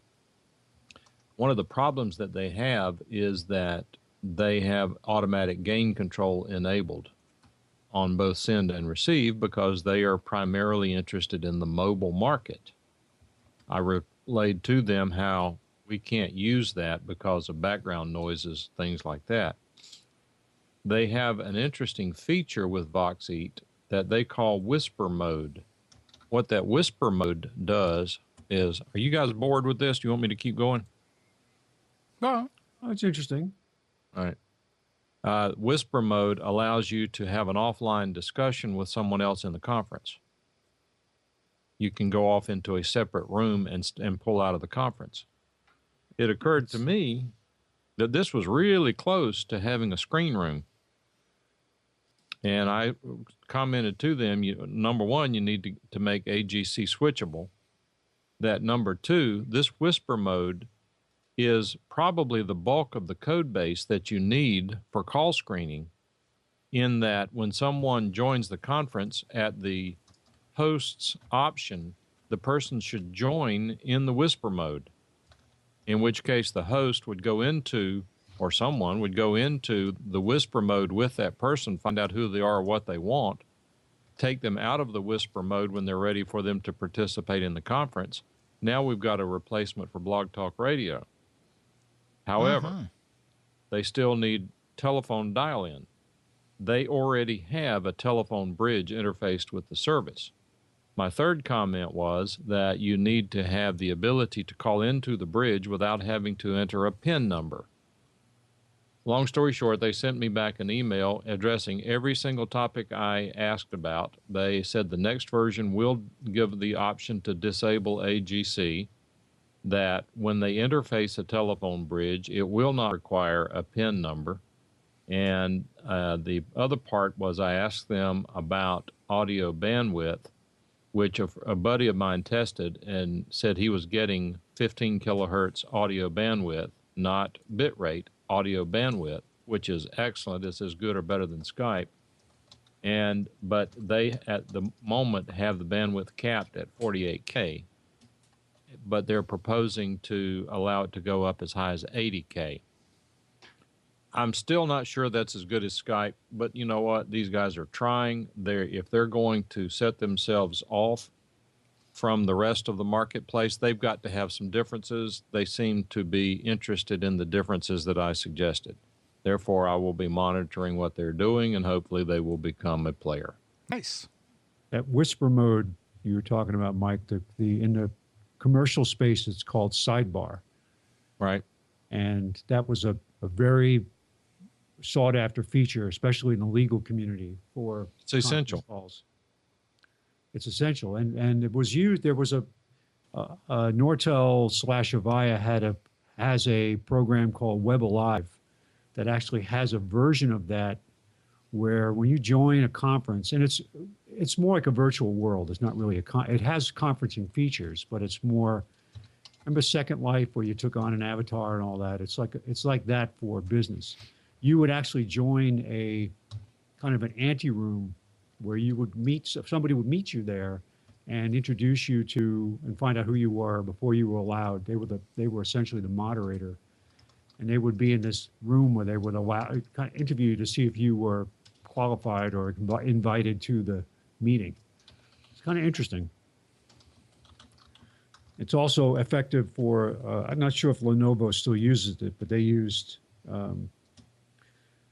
Web Alive for selling laptops. You could go to a virtual store and you would walk up to a kiosk and there would be somebody, an avatar standing there, and they would have audio quality so that as you walked up to the person, it would get louder. If you walked to their left, you would hear them in your right ear. If you walked to the other way, you'd hear them in your left ear. It was kind of interesting how they did that whole spatial relationship. But you could go into a sidebar with someone, like go into a conference room essentially by yourselves to talk about, well, I want to build this machine. Here's what I want to use it for. They could show you a presentation. It was really well done. But yeah, that's a great feature. Yeah, that's Appear.in. I was going back reading. I can't keep up with everything at once, but it does have a little chat down at the bottom. I don't know how good or bad it is. And it says, Donovan was saying where to go. It says you can claim your room so that you can always tell people to go there. And what's interesting is that whenever you click on the link, it offers you a room name that should be relatively unique. But you can also, like we could probably have Computers 2K now there, or Computers 2K Voice, if you can claim it to keep other people from getting it. He says that you can. But we'll look at it. But it's the reason that Appear.in is getting some press right now is that a podcasting quote unquote consultant was bragging about it this week, so a lot of people heard about it from him. And but it's one of many. I mean, I'm thrilled to see people being interested in these things because this interest is going to cause them to be better, and it's going to cause there to be competition, and it's all going to make everybody better, I hope. Absolutely. Okay, so I'm sorry, go ahead. Go ahead. Donovan just dropped into my IM thing that I put the link in there. Of course, I've got my mic muted there, and I've muted the speaker on my Chromebook. But I'll tell you, it's quite an interesting experience on the Chromebook for throwing up a quick and dirty, web conference, and certainly it is a far more CPU friendly than the Google Talk plugin. Yeah, I'm wondering how they decided on the limitation of 8. I mean, I'm glad there's 8, and of course I can see, Mike's in here now, and really it's not a bad, experience on the Chromebook. It's pretty neat. I mean, Hangouts, works fine, but you got to use the Google Talk plugin, and the Google Talk plugin on a Chromebook, well, it's bad enough on a regular PC, but on a Chromebook, it really is a CPU hog. Your bit rate coming back to me, your frame rate, I mean, is low, Bruce. I don't know what mine looks like to you. Well, it's not that bad. Keep in mind, we're on the Chromebook, and my lighting isn't the best here. But here, I can tell my framework is not all that great. So anybody that just drops into this room, I've muted my speaker. Okay, now this is interesting to see what it does with the third video. So it's interesting. And Donovan's in, and his frame rate is good, so it's definitely your Chromebook. Right. Okay, so I have a stupid question here, Mike. You were always talking about a phone bridge for podcasters, right? Correct. Why is that important anymore? I mean, is it really necessary now for you to have a call-in telephone number for something? I really like you asked that question, Nick. I honest to goodness, and I'm not, we BS a lot, but that's a great question because I've struggled with it as well. The reason I say that is because you have media people with all the money in the world still using telephones, and the reason why is the telephone is ubiquitous. If you look at the number of people who know how to connect over an app on a phone or who know how to connect over a computer, the fail-safe is the telephone. It is for the near future going to be the most ubiquitous way to connect. That's just the way it is. And in fact, does that make sense? It does, but so for example, right? I have used Blog Talk Radio on my show many times as an option for people to call in. I'd say maybe 3 or 4 times. Not a single person has ever used it. They just always call right into Skype. But if you had 10,000 people viewing the video, I think it would be different. Well, of course, if I had 10,000 people, but I think a lot of it depends on the show that you're doing. Like, for example, no question.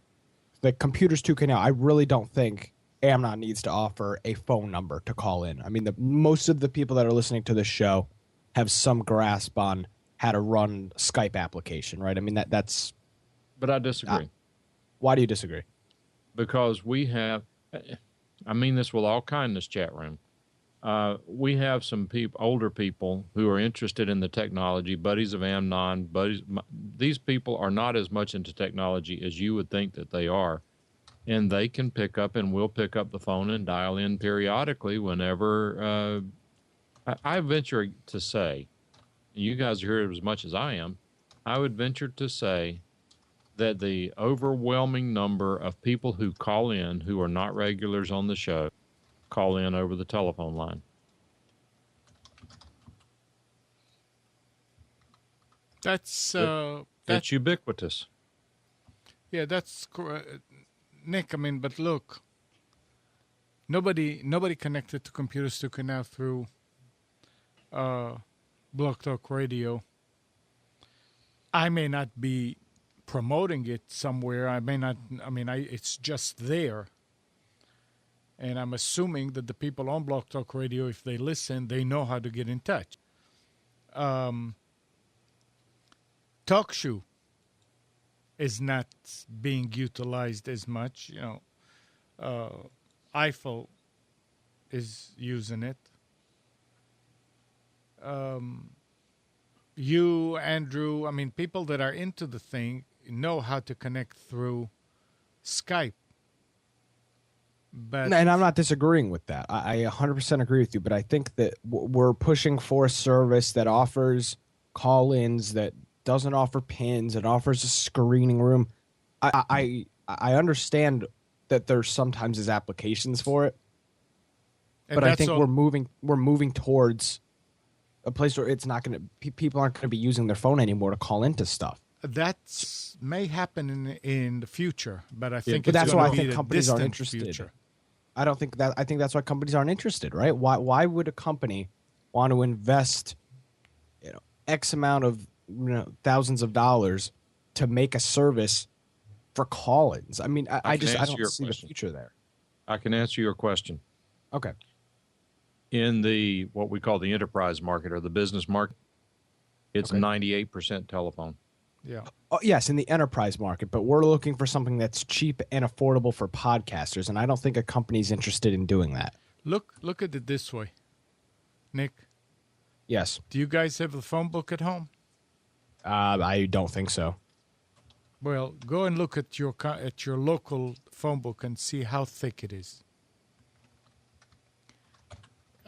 Each and every one of these people could just do away with their phone and just use Skype.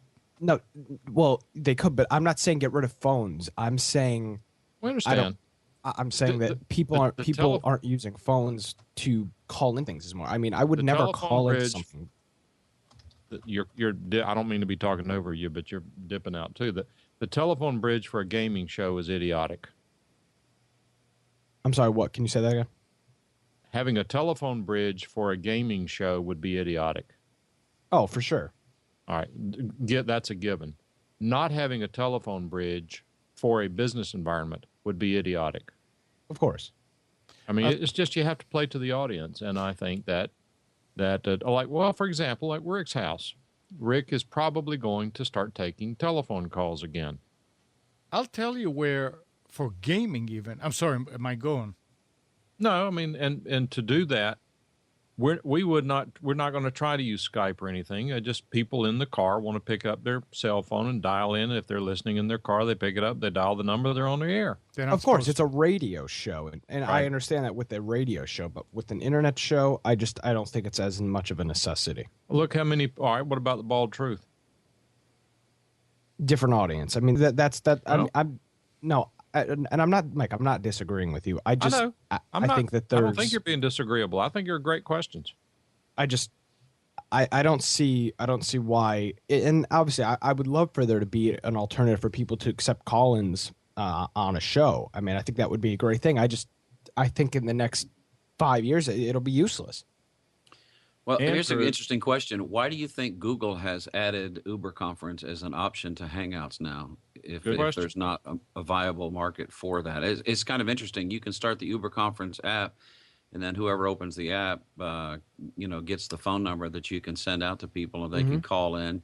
You've got a little bit of moderation ability with Uber Conference. I've used Uber Conference as a standalone thing a time or two, but I think it's really neat that they've done this. Chi Chu was on the Google Talk Plus week show, Gesundheit. or Google Plus week show this last Friday. He was on there for an hour and a half and had some really great comments and stuff, and there were some really great questions that were offered to him. And one of the things he talked about was the Uber Conference thing, and he had some interesting things to say about Google Voice. But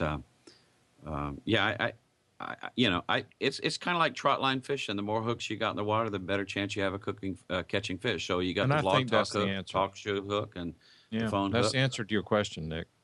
Yeah. Okay. And no, and I understand that. I don't know. I think people are holding on to the having the option to taking a phone call when in reality I don't think it's as much of a necessity anymore. Let me say this, and that's the way I'm.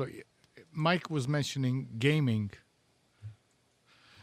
If I've got a computer and I'm playing a game in full screen,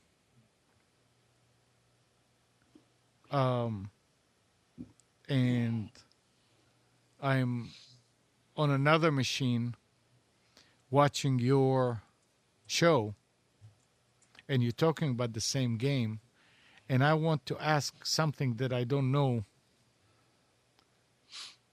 I can take up my phone and go in and figure out a way to connect to you. But if I can just call you any number, You're not representing the gaming audience. Your examples. okay, you see, we irrelevant. are wired differently.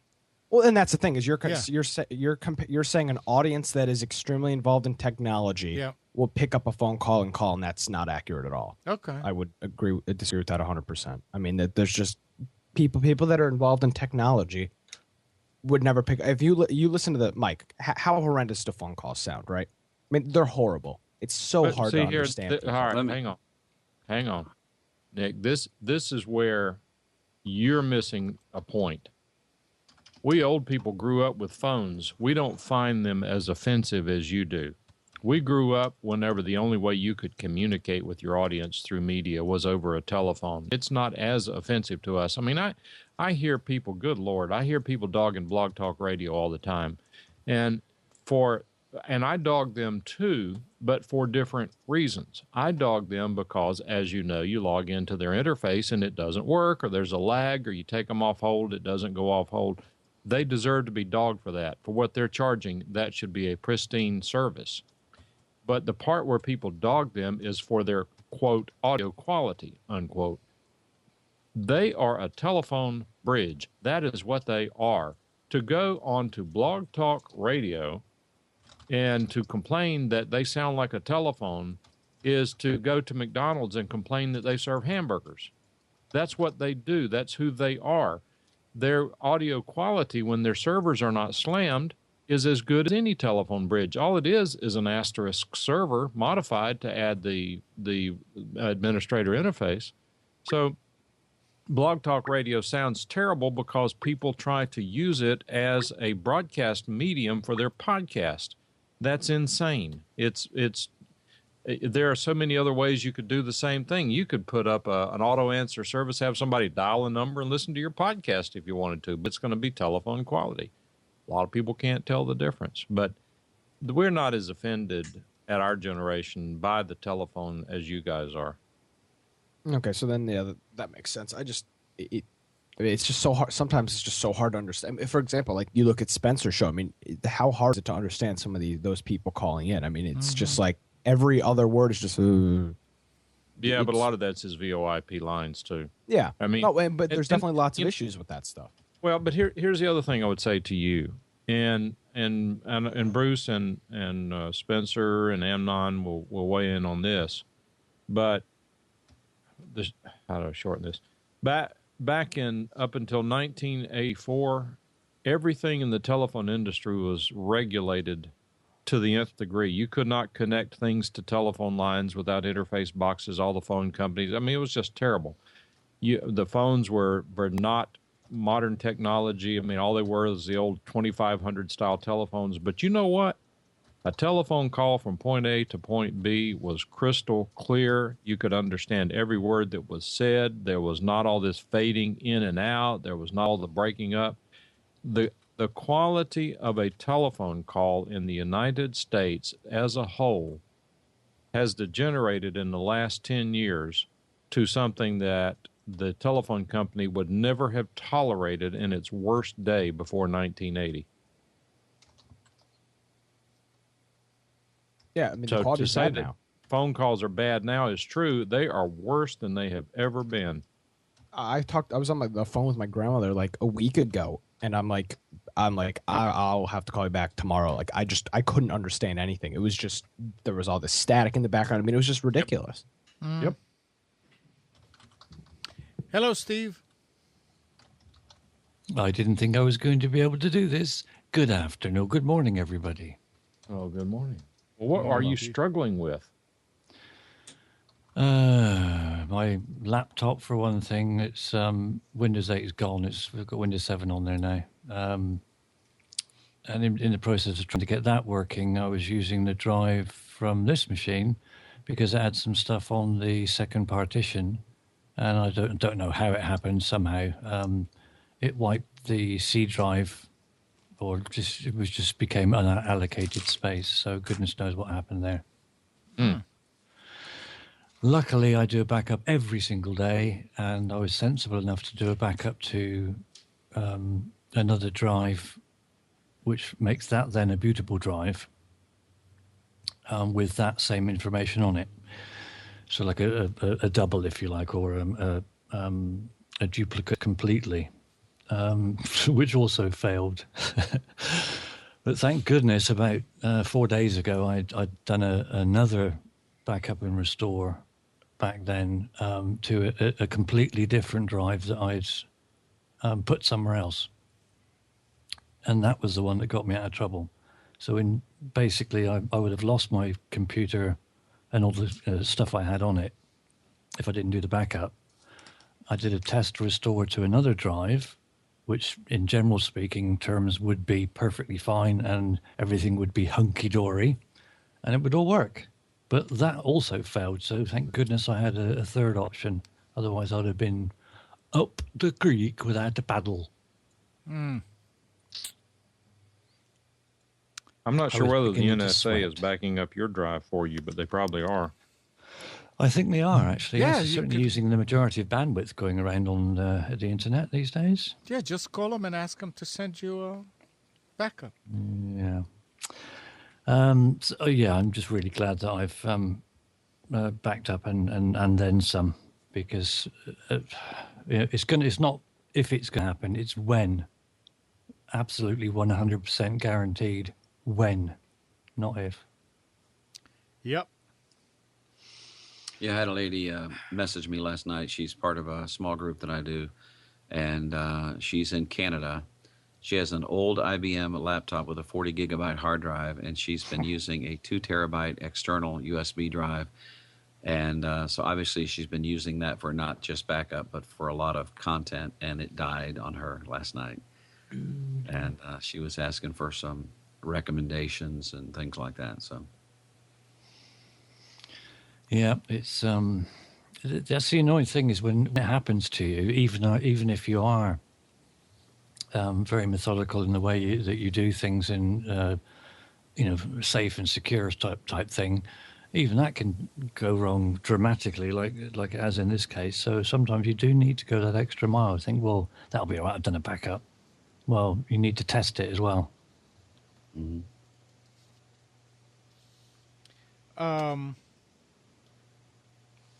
I love my computer. Steve, I couldn't have done without it. Sorry, carry on, Amnon. I'm just so happy I'm back online.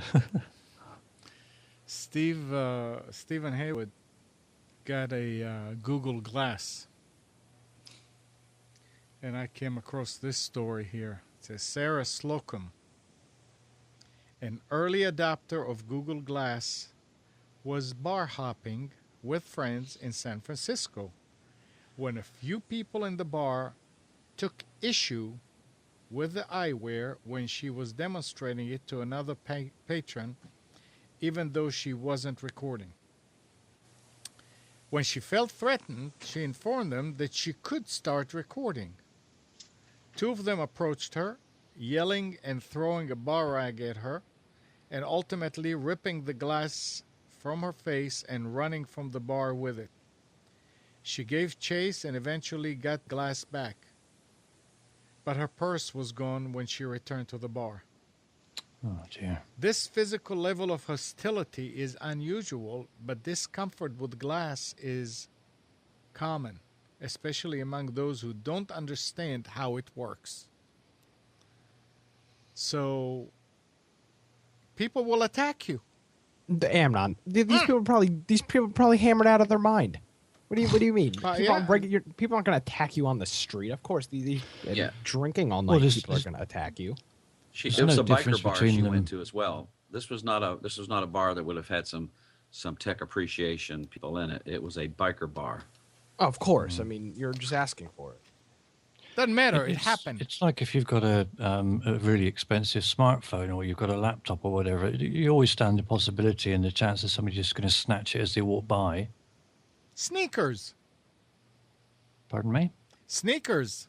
Same to you. Bigly. No, I mean sneakers. Real shoes, sneakers. They used to steal them from kids in school. Give us your Beat lunch them up money. and take it because they're expensive. Sorry, Steve. Give us your lunch money. Yeah. I did read 2 or 3 days ago that Google are actually stepping up their lobbying campaign to get Google more accepted in the senator's mind. You mean Google Fiber? No, Google Glass. Oh. They're stepping up their actions because there's a few stupid senators that are already saying that they want it banned before it's even released. So Google is stepping up their efforts to educate them. Hopefully they'll be poking them in the eye as well, but I doubt that's going to happen. And I thought the Google Glass was like $300, $400, $500. $1,500. More like 1,000. I thought it was 1,500. Yeah, It is. See, look, listen to this. The article said 1,500. Well, by the time Google have finished putting it through beta, which will probably be about another 4 or 5 years, knowing Google's previous history, they'll just be releasing it to free for everybody. Of course, excuse my rumbling stomach. Don't know if you could hear that through the mic. Another thing that I got from Dave's computer tips is Apple issued an update to Mavericks, Mountain Lion, and Lion yesterday. Snow Leopard Snow Leopard users have not seen a security update since September 2013. This would not be noteworthy if Apple, like a host of other major software vendors, would clearly spell out its OS support policies and warn users of such changes. But they have not. Thus, the approximately 20% of Mac users still running Snow Leopard now find themselves in a very vulnerable state without the latest security updates. So they stopped supporting it, and according to the article, they never told people that they will. That's not true at all. Okay, that's what I was... I mean, it's listed here. I just Wikipedia'd it, and it says that its last stable thing was 2011. Okay. So, See? yeah. That's why we have Nick here. Straightening us out. Yeah, Well, no, it's XP just- I mean- 2001 is still being updated. Yeah, but Apple Well, but releases if- operating systems much It doesn't more. matter. It doesn't matter. I mean, they could... Wait a second, Nick. It's fine. They can update something from 2001, but say we're not updating Snow Leopard. As long as they tell people that they're not, then people know that they can either go back to the 2001 OS or to the latest OS. It doesn't matter. It's not by a number of years. I mean, this is why I would like... me. What? Would be to me. I don't like change. See, they OS X has way more frequent updates than Windows does. I mean, I can't imagine how many versions of OS X since 2001. There's probably been 6 or 7 of them, I would think. It's 2001, so they're much more frequent to come Because out. it's not an OS. It's an app. What? Come on, Nick. Well, I mean, and to Apple's credit, this last update was free? Yeah, good for them. Yeah. Yeah. Moving the market in the right direction. Screw paying for screw paying for updates, man. Of course, then again, when you just put a happy face on it and call it a major upgrade like Windows 7 to Windows 8, and really it's nothing but a service pack. Yeah. Now, this is something new. Before you get into that, Amnon, are you guys having a problem with your weather radios going off too much? Shut up, No. Mike. Why are you doing this to me? Because I was just looking at Northern Tool and Equipment, and they have weather radios on sale. I thought you might want to get one. No, man, I can add it to the collection. I'll never need them though. For those of you that don't understand why Mike is poking, Nick got a weather radio, and he did not hear it go off yet, and he... No, so I bought this. So I bought it after the last snowstorm, Right. and I've had it for like 2.5 weeks now, and I want to make sure the freaking thing works because I've had it for 2.5 weeks, and just the damn thing just won't go off. Like we were supposed to get a foot of snow tomorrow, and they're like, "Oh nope, it's moved completely south, no snow." This is what happens. This is my life. It'll happen, Nick. It'll happen. I don't care. I don't care anymore. I was in the hangout yesterday with Merle, and his went off in the hangout. Twice. Beyond pissed. Don't even understand. Ridiculous. I guess, Nick, Well, I think I'll go buy one. you'll grow up, and you will appreciate when it doesn't go off. Oh, can I talk about a product quickly? Yeah. you remember that thermostat I bought, Amnon? Yeah, the indoor-outdoor. Yeah. Yeah. If somebody's looking for an inexpensive thermostat, or I'm sorry, yeah, Thermometer. indoor-outdoor It's not thermometer. a thermostat, it's thermometer. Yeah, indoor-outdoor thermometer. You can pick up this link I put in chat. It's the Ambient Weather WS1280, and the price is low on it. So it's $30. And when I saw the price, I was like, oh, okay, it's probably going to be a piece of junk. You mount the sensor outside, and you put the base unit somewhere in your house, and it transfers the temperature from the receiver outside to your house, and the thing is very, very accurate, like unbelievably accurate. I'm currently looking at the temperature, and it's 29.5 degrees at the airport, and this thing is reading 30.6. So for $30, if you're looking for an accurate way to monitor the temperature, I would highly recommend that product. $30? That's nothing. No, it's nothing. Nothing at all. But it's a nice unit, and the range is really good. I have it out on the the overhang on the front porch, and then I've got the gauge in my room up here, and it transfers without an issue. This thing probably has a back door for the NSA. I don't care though. They can just look at the airport's temperature. Yeah, that's not fun. We actually have one made by Oregon Scientific or someone like that. Mm-hmm. They work fine when you put them in, but they don't last. How long have you had this one? Let's see. I ordered it on the 22nd. Okay, so just now. Yeah. It's going to be interesting to see how long it lasts. I don't even know what it is that causes these things to fail, but they're not very robust, and they're a lot more expensive than this one. So, well, then that's what the thing is. If it only lasts a few years, it's not a big deal. It was only $30. if it lasts 1 year, it would probably be worth it. But I'm not so sure ours lasts over a year, and I believe ours was in the $80 range. Yeah, well, that's the thing is normally you would think for something that's measuring temperature, you'd want to get something more expensive, and I mean the thing works perfectly fine. It's very accurate. The one thing you do have to watch out for is if you don't let sun hit it at all. If the sun hits it, the reading is just 100% Well, that's inaccurate. true It's on at any 45 degrees. thermometer, though. Yeah, so I have it mounted like right at where the roof meets the supporting beam, so that there's no way the thing can get any sun. It's always funny to hear people say it's 107 in the shade. Well, that's where you measure the temperature. Yeah. I had one of, God, I must have gotten it 5 or 6 years ago, and I had it on the outside my window, and in the summer the thing would say it was like 160 degrees because of the sun. And then I got this one and mounted it properly. It got real hot from the sun, and it got real hot from the power supply too, didn't it? Yes. Yeah.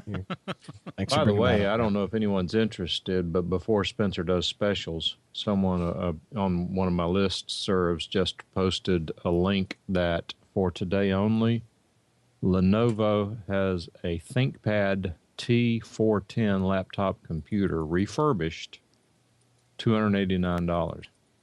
This is a business grade laptop computer. What processor? i5, Oh. 560M, Turbo Boost 3.2 thread cache, dual core. I mean, it's not a $1,000 laptop. 14.1 inch screen, 1610 resolution, 1280 by 800, WXGA anti-glare LED back screen, Intel HD, 4 gig of memory, DDR3 expandable to 8 gig, 160 gigabyte SATA drive, 7200 RPM, optical drive, DVDR, wireless BGN, card reader, express card battery, 6-cell lithium ion. My only question would be how old the battery is. I don't know the answer to that, but it's Woot, tech.woot.com. It may be on the front page. I'm just looking at this deep link. But that might be something for some. I like Lenovo computers. They're made by the same people who make Apple, and they're 1/4 the cost.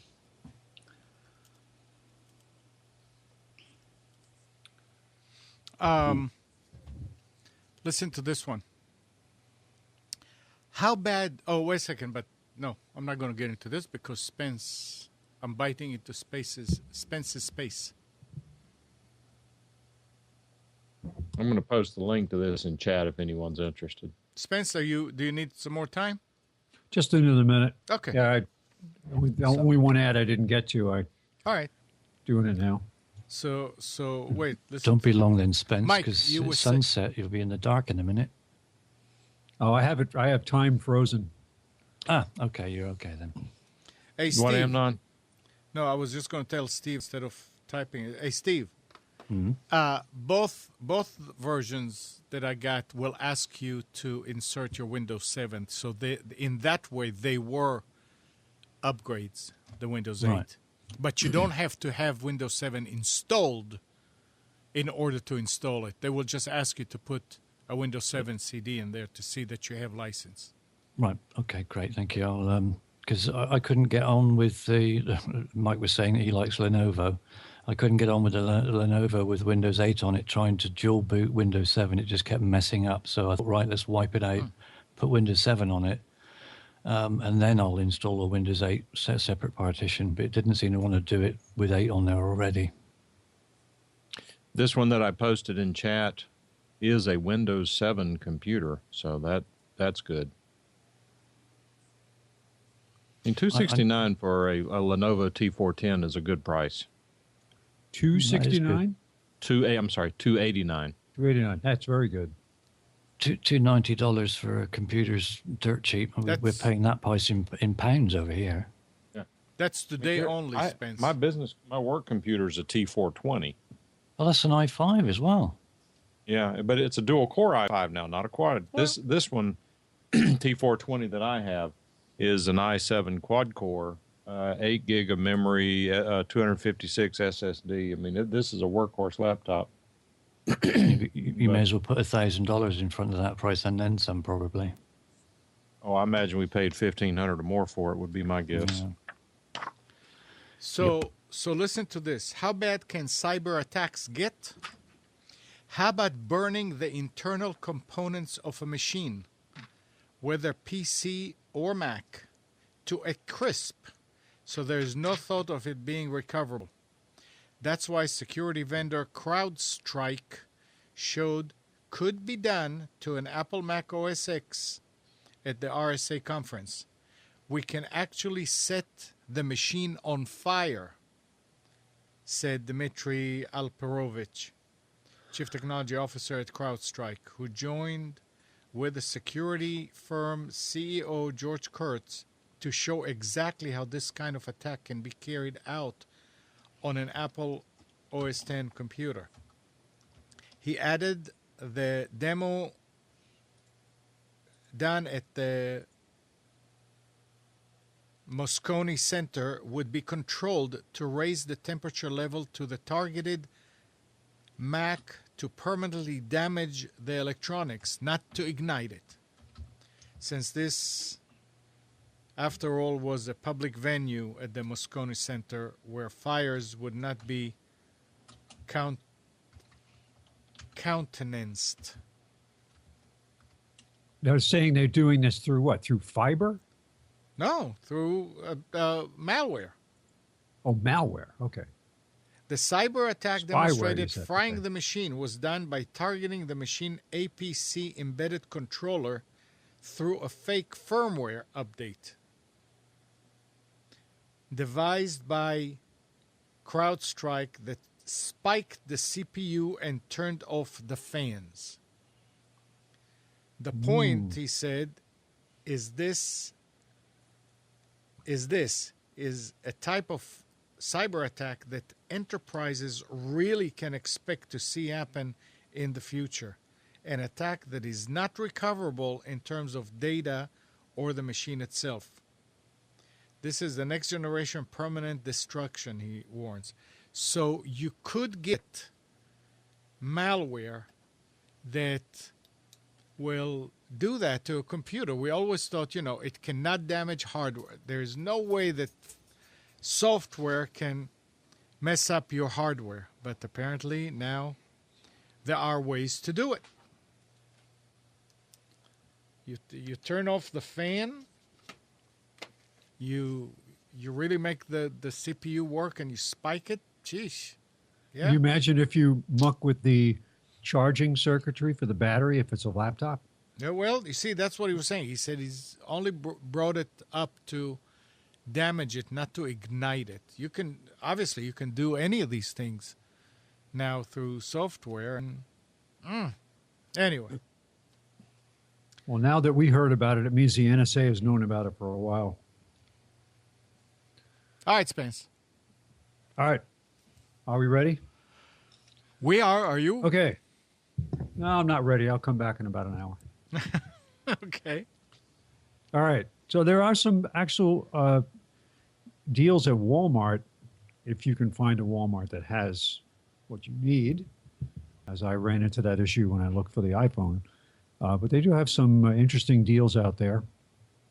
They've got an Asus 10-inch quad-core tablet, Windows 8.1 detachable keyboard, 64 gig of memory, with Office Home and Student for $379, plus a $30 gift card. They've got the 8 gig Google NetPlay 8-inch tablet for $99, and they have an Asus Memo 7-inch, or Memo, I should say, 7-inch tablet, 16 gig of memory for $149. H.H. Gregg has one interesting item, HP 10.1-inch AMD A4 touchscreen laptop for $299 with Office. That's at H.H. Gregg. At Best Buy, they've got an Asus 11.6-inch touchscreen laptop for $279. They've got a Dell 15.6-inch i3 touchscreen for $399. They have a Lenovo 8-inch Windows 8 tablet for $199 with Office Home and Student. Save $100. They've got a Seagate 1 terabyte portable USB 3.0 hard drive for $69.99. Save $20. They've got the SanDisk Cruiser Fit USB hard drives. These are the ones that look like the little transceiver that you get with a mouse that you put into the USB port and you don't have to worry about it. It only sticks out about 1/4 of an inch.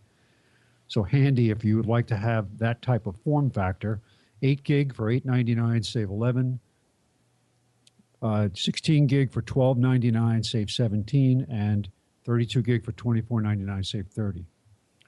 A Belkin N600 router with USB sharing port for $69.99. Logitech K400 wireless keyboard for $24.99, save $15. This is the one that's got the built-in glide pad, so you don't need a mouse. It's good for your entertainment system.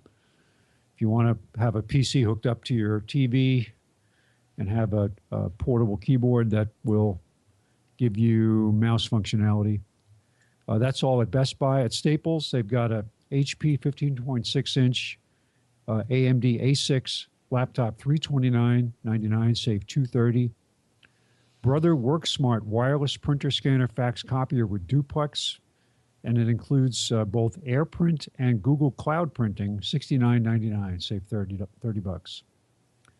They've got the Brother MFC 7360N. This is a printer scanner fax copier with wired networking, $149.99, save $50. They've got a Canon image class laser printer scanner fax copier with networking for $129.99, save $20.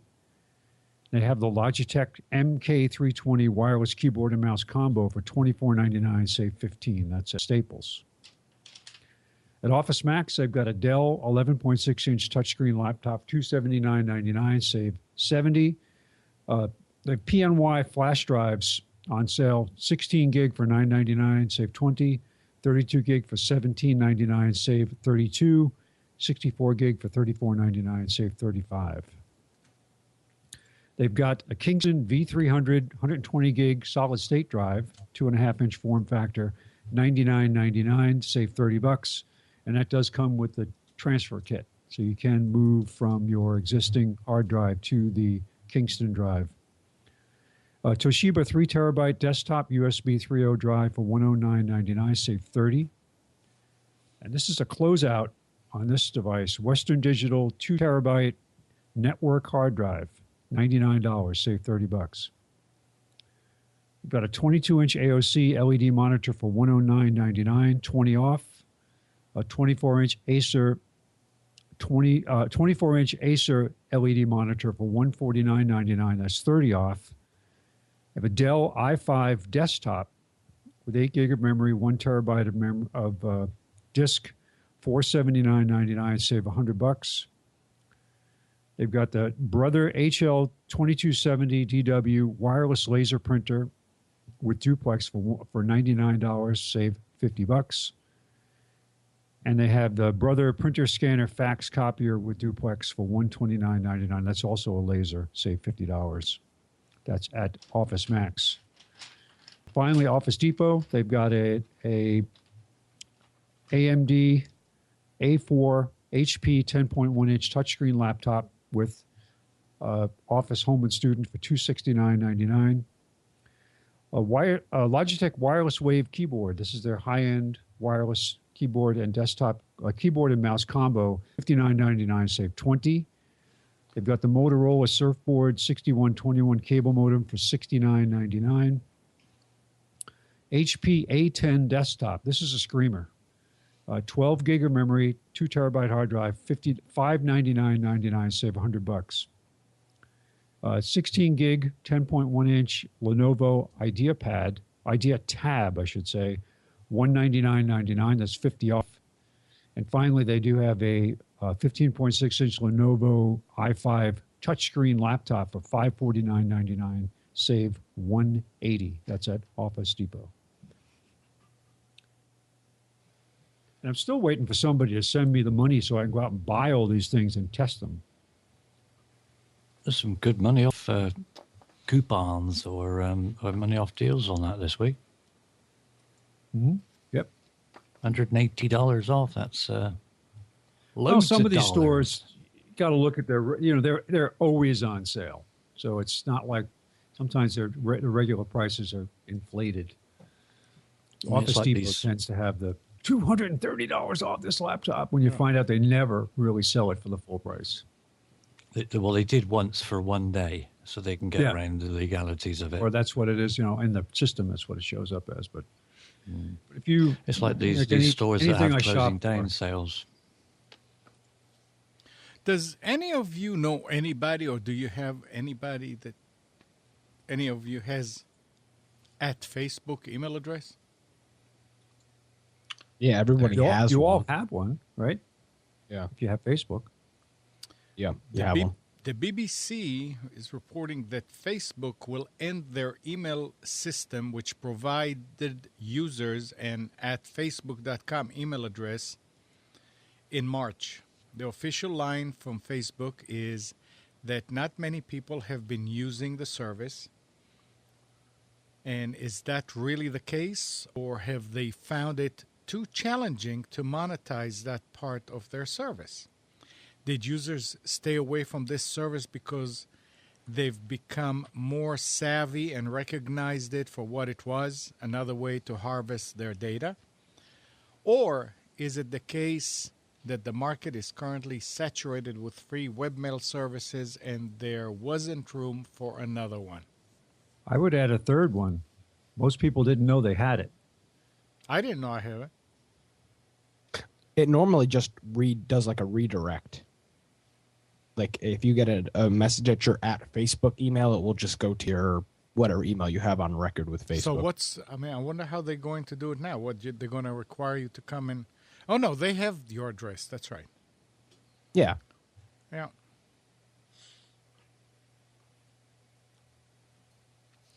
As long Yeah. as they don't email you on the address that you didn't know you had. So it's interesting. I've been playing around this appear.im that Donovan wrote about it, and then took me on a little rabbit trail about WebRTC. It's kind of interesting, the articles that, where, you can only use WebRTC things on Firefox, the latest 2 versions of Firefox or Chrome, and the Microsoft Internet Explorer. They're going to support WebRTC, but not the standard version. They're going to do their own. So, it's kind of frustrating to see Microsoft still wanting to do its own thing. And so, normal WebRTC products like Appear won't work on Internet Explorer. But speaking of browsers, let me share with you an extension I discovered that I found very helpful. It's called User Agent Switcher for Chrome. If you use the Chrome browser, User Agent Switcher, if you search for it, User-Agent Switcher for Chrome, and it will allow you to spoof a website into thinking you're on Firefox or Opera or Safari or Internet Explorer, several different versions. Where this really came in handy for me is if I try to access Outlook web apps on my Chromebook, I am forced to use the light version, which is for all practical purposes useless. But running User Agent Switcher, I get the option to use the full version to access our Exchange service and Outlook web apps. And it works really quite well. Another helpful thing on this is my granddaughter has an Acer C720, and the college she goes to only allows you to access their college login website via Firefox or a Mozilla browser. So she is able to spoof that login and access it. So otherwise she had to go on the Linux side and run the Firefox browser. So it's kind of interesting. I guess it's mainly designed for developers just to kind of see how different things work. And I know there are other tools out there, but this one was a real quick and easy find for me. User Agent Switcher for Chrome. Interesting. Yeah. Sounds like a very interesting facility to have. It's got it built in on Opera, on the Opera browser. If you right-click on the web page that you're on, you can just switch it to say, pretend that I'm, Internet Explorer or Firefox or whatever, which is a good thing to have built in. But if you can get it as an add-on, makes it more flexible. Yeah, you can just click the little thing at the top, and I just click on it once, and it gives me all these options for Chrome, Firefox, Opera, Safari, Internet Explorer, iOS, Android, and even Windows Phone. Why you'd want to spoof a Windows Phone, I don't know. But that would be, well, predominantly, I think, for people that are developing and writing the code and stuff, but also if you don't really want to have it heavily laden with pictures and things, it produces majority of it in text, doesn't it, for the phone? So you don't get such big pictures and use up so much of your bandwidth. Yeah.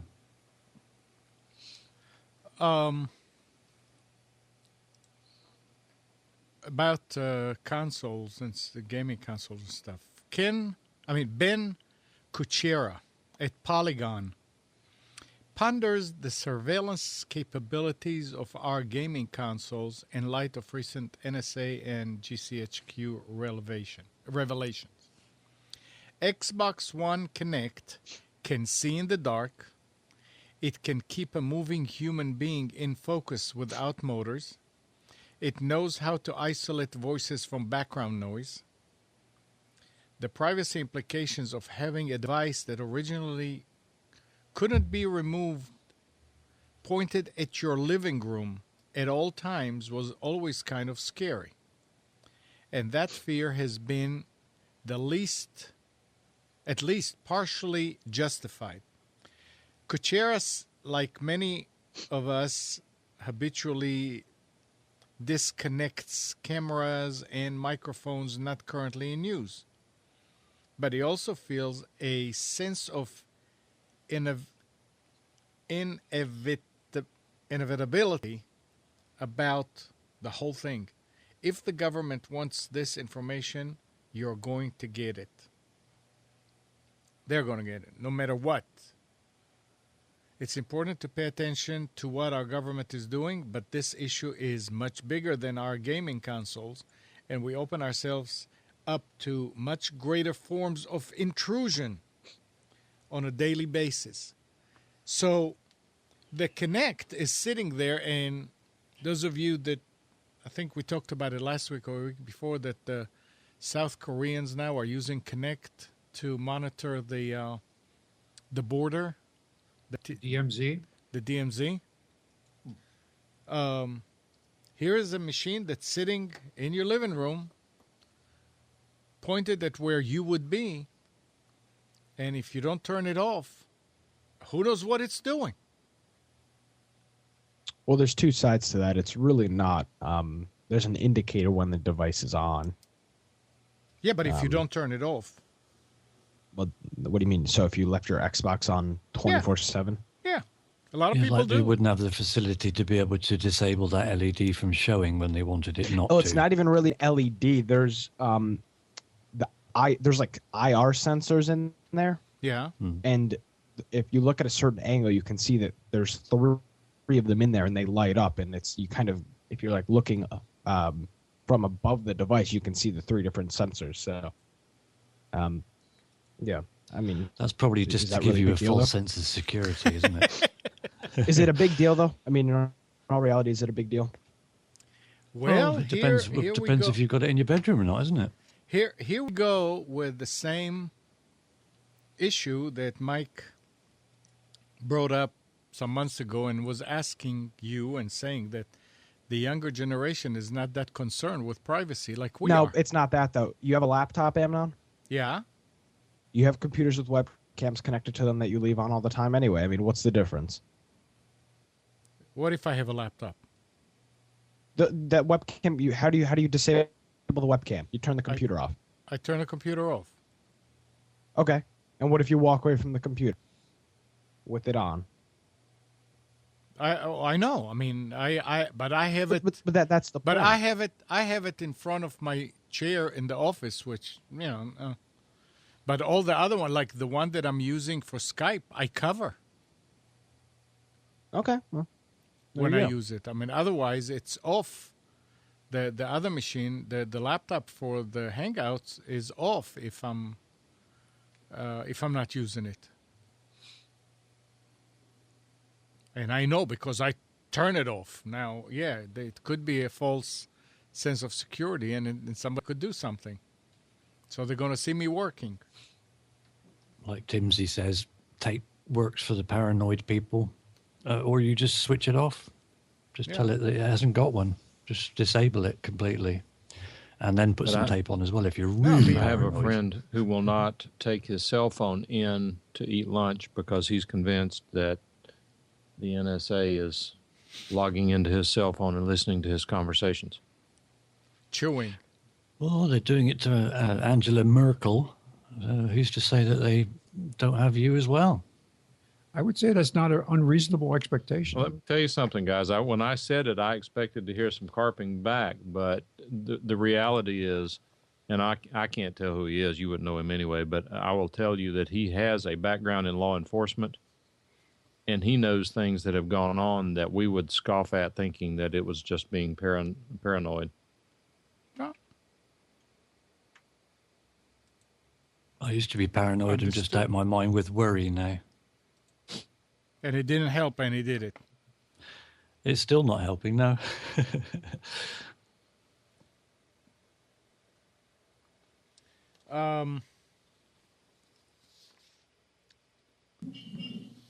Apparently, and I don't know what they're talking about here, but starting this week, a new clearly marked unsubscribe link will appear at the top of the header field in marketers' email. That's on Google, on Gmail. Previously only appearing for a small percentage of users, the feature will now be made available for most promotional messages with unsubscribe option. Google said on Thursday. Email recipient do not need to take action for the links to appear. So apparently they're going to give you We're losing your audio, and apparently they're going to give you an unsubscribe link. And from the early days of opt-in, opt-out, we always used to say, don't ever unsubscribe to something that you did not subscribe, because that's how they know that you are a good email, that you're a live person, that it's not a dead email. So, Or if you've got images in the email, if you turn images off, if they send an email and then they can look back through the fields on certain criteria, and if his images were read, then they know that email address is valid. Dirty little tricksters. They Yep. have you all which way. It's annoying when you have to start thinking like a criminal or like a villain in order to semi-protect yourself, or you have to think on those kind of lines to think, hang on a minute, That's a bit serious, that. It is. It is. On a different topic. On a different one. Alrighty, I guys, like I gotta to- head out. No, you got to answer this question. This is for you. All right, Uh-oh. I'll answer it, and then I have to go. I am part of a forum, online forum, that uses vBulletin as its software, version 4.2.2. I'm not sure how many people participate in this forum, but it's nothing like an overwhelming number of people. Okay. They have recently had a fundraising drive to continue supporting the site and so forth. The second one this year. And a comment was made during the drive that they are paying in excess of $200 a month for web hosting. Huh. I'm curious whether that sounds anywhere close to reasonable. No. What's Not even in could my book. could you private message me the form URL? Yeah, I think you know which one it is, but I'll Is send it the one that that you sent me a link to the other day? No, I don't That think so. they have the fundraising goal right on the right below the thing, and they reach their goal. Yeah. All right. I can. It That depends what they've got. that might not be expensive at all. It depends what they've got on the forum. If they've got lots of built-in games Yeah. and they've got lots of apps and things like that that's built into the site, possible. How old is the form, Mike? 10 years. Okay, so then that's probably pretty reasonable. They've got 10 years worth of images and topics on this. That's probably reasonable. I imagine the so bandwidth why? is going to be pretty high. Because I know of, when- no, I was just going to ask Nick, why is he saying that? Is it because of disk space? Yeah, the disk space is ridiculous. I mean, vBulletin is the hog in terms of that stuff. And Mike, this form is ranked 458,000 in the world. So- it's not a killer forum. I mean, it's not a killer site, right? It's not a no that's a very high rank. 458,000 in the world. That makes me really 173rd proud. I was- 173,000th in the United States. I mean, they're getting a lot of traffic. I imagine the bandwidth. As I say, if they've got Yeah. a lot of stuff online, like games and things like that, we had about 50 games on our site, and we just got within the top 50,000 website in the world back when I was running it. That was about 2006, and I was chuffed to bits. It's over 200 a month. The reason why is a What- comment was made that somebody they were, I think the way it was said is they were $200 away from the goal, and someone said, trying to put it into perspective, 200 is less than we pay per month for hosting. They So need to could it shop also be around. $200 for hosting plus if they're paying somebody to maintain the site? No, the jackass who's doing the maintenance is a volunteer. I mean, they can go and get a server. I mean, You can get a VPS. VPS for less than that. Yeah. No, How it's much 200 a VPS month. is- 200 a month is not reasonable. I'm sorry. I agree How much- with Donovan and the others. It's not. How much hard drive space can you get with a VPS for $200 a month? Are they on unlimited bandwidth? That's the thing. Bandwidth, Mike, is probably what's killing them. I guarantee you that the disk space is not the issue. It's freaking bandwidth. And what spec 10 is the years worth server of as well? forms. Is the server got, is it maxed out on RAM? Is it maxed out on processors? It's an awful lot involved, isn't it? It's not just a basic server. You know what I think? I think it's the same as car insurance, Mike. If you've been there Okay. 10 years, they keep on raising and raising and raising. Suddenly you switch to another one and you find out, wow, I've been paying a lot all these Well, years. I'll tell you Now- what I think it is, and I have nothing to back this up. It's just strictly my opinion based on what I've observed over the years. I think it is what happens whenever you have a lazy admin who just keeps adding this little service, that little thing, this little thing, rather than trying to get a good value. They take the easy way out and let the hosting company just keep adding and adding and adding, like you're talking about, Amnon. Possible, but if he goes and gets a VPS, then he can do all that. And Yeah, well, and then they've got to manage it 24/7. well, he is managing it 24/7. Apparently he's doing that anyway. So can you confirm 100% that it's on a VPS? It No, I doesn't. can't confirm anything. I don't even know who the host is. Yes, it does, Amnon. That's a huge deal. No, if you have somebody, I mean, I can have somebody that sits there 24/7 managing a website that is on shared hosting. What's the difference? The guy is doing it anyway, so he can take it and go to VPS and do the same thing.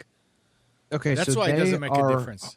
Well, yes, it makes a huge difference. If Apache crashes on a shared web hosting server, you don't do anything. The hosting company restarts it. If Apache crashes on your VPS, you've got to restart it. That's fine. So you do it. Yeah, but the point is what happens when if you're not around and your VPS crashes? Then who's going to do it anyway? The host doesn't know that it crashed on your. No, if you have VPS. shared hosting, the host knows when Apache that's crashes. yeah. So they are using TierPoint to host their server. Let's see here. 200. You can do a lot for what is You can it? do a lot. $1,400 a year. Boy, $2,400 a year. You'd have to. I'm sorry, it'd have to yeah, be something 2400. pretty heavy duty. I mean, back. This is like a real professional grade company right here. Like they don't even offer prices on the website. You have to call them and they'll give you a quote. So this It's a is bespoke service, then basically they're offering.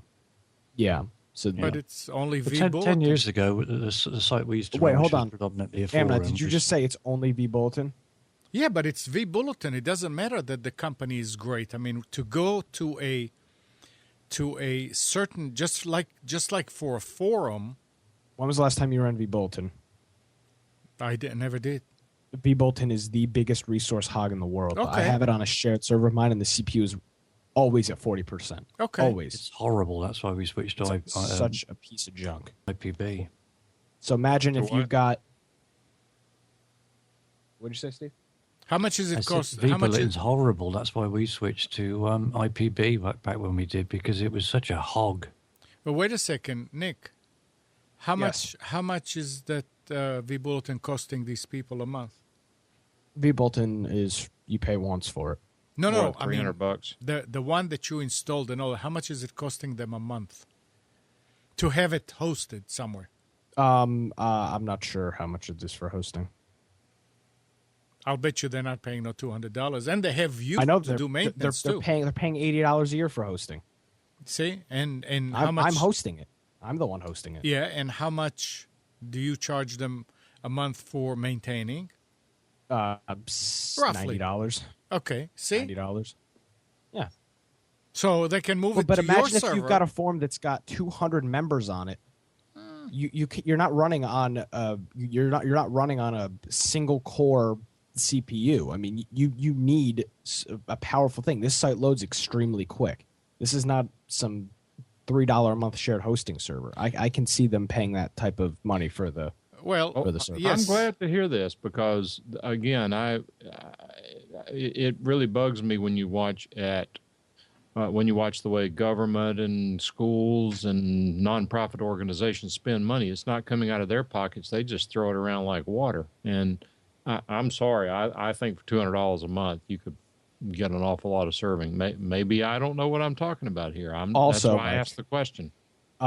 This hosting company also offers co-location, yeah. so they could have it. They could have the site stored in multiple places. What Which- you don't, Supply their own what they're server not and then telling you is that co-locate they're it. getting concierge, white glove treatment, and valet parking. Yeah. What, did you imagine say? if they're What doing- were you imagine saying, if they're- Steve? What were you saying? I said if they could buy their own server and then just co-locate it at whatever the server farm is. Exactly. Yeah, I mean, I could that would be easy to spend $200 a month if you have a co-location, one in the U.S., one in the U.K., and one in like Australia or Not you know for other two- locations. Not for how many members, Mike? I have no idea. Mike. Back sent 10 in, you years can see how ago, many- the maximum we paid for IPB bulletin boards, including loads of games and accessories and all sorts of stuff put onto the server, and 250,000 users. Maximum we paid back then 10 years ago was £100 a month. This But site, we as were far as I using know, a has no huge games on. amount. Yeah. Anyway, that's enough of that. Alrighty, well then I have to run. It's interesting. All right, Okay. Nick. Well, We'll see you later on in the hangout? I'm not sure Or what are you time I'll be going home. out? I'm going out, Okay. so I should be home later tonight. Okay. Take care, brush your hair. Will do. Have a Have- good week, everybody. Have fun. Have an awesome week. Bye. See you later. Nick Craig, ladies and gentlemen. CraigDigitalDesigns.com. Yeah, and I see that I did not add you. Oh, I don't mind. I'm just glad to be here. I didn't think I was going to be. I was on that crappy, horrible media center PC, which you can only do one thing at a time, and that's only a very, very small thing. Otherwise, it goes, "Help me! I can't cope." So there's no way in hell I was going to be able to call in on that one. It was missing NTL DLLR thingy, jobby, what's it? And then I looked and thought, hang on, there's no partition there. There's supposed to be 2 partitions on this drive. What on earth's going on?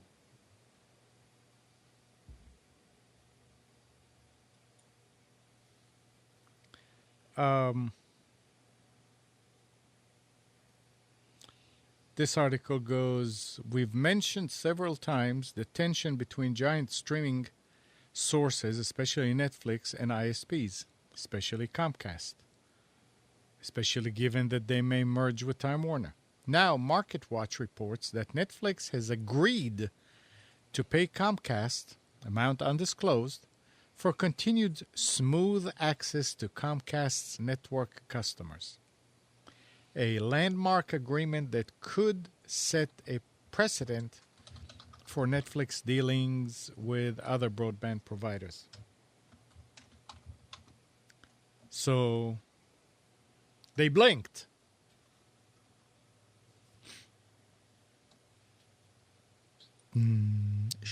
I have to ask the question, actually, Spencer and Mike. Have you been out partying till the late hours? Because you both look really tired.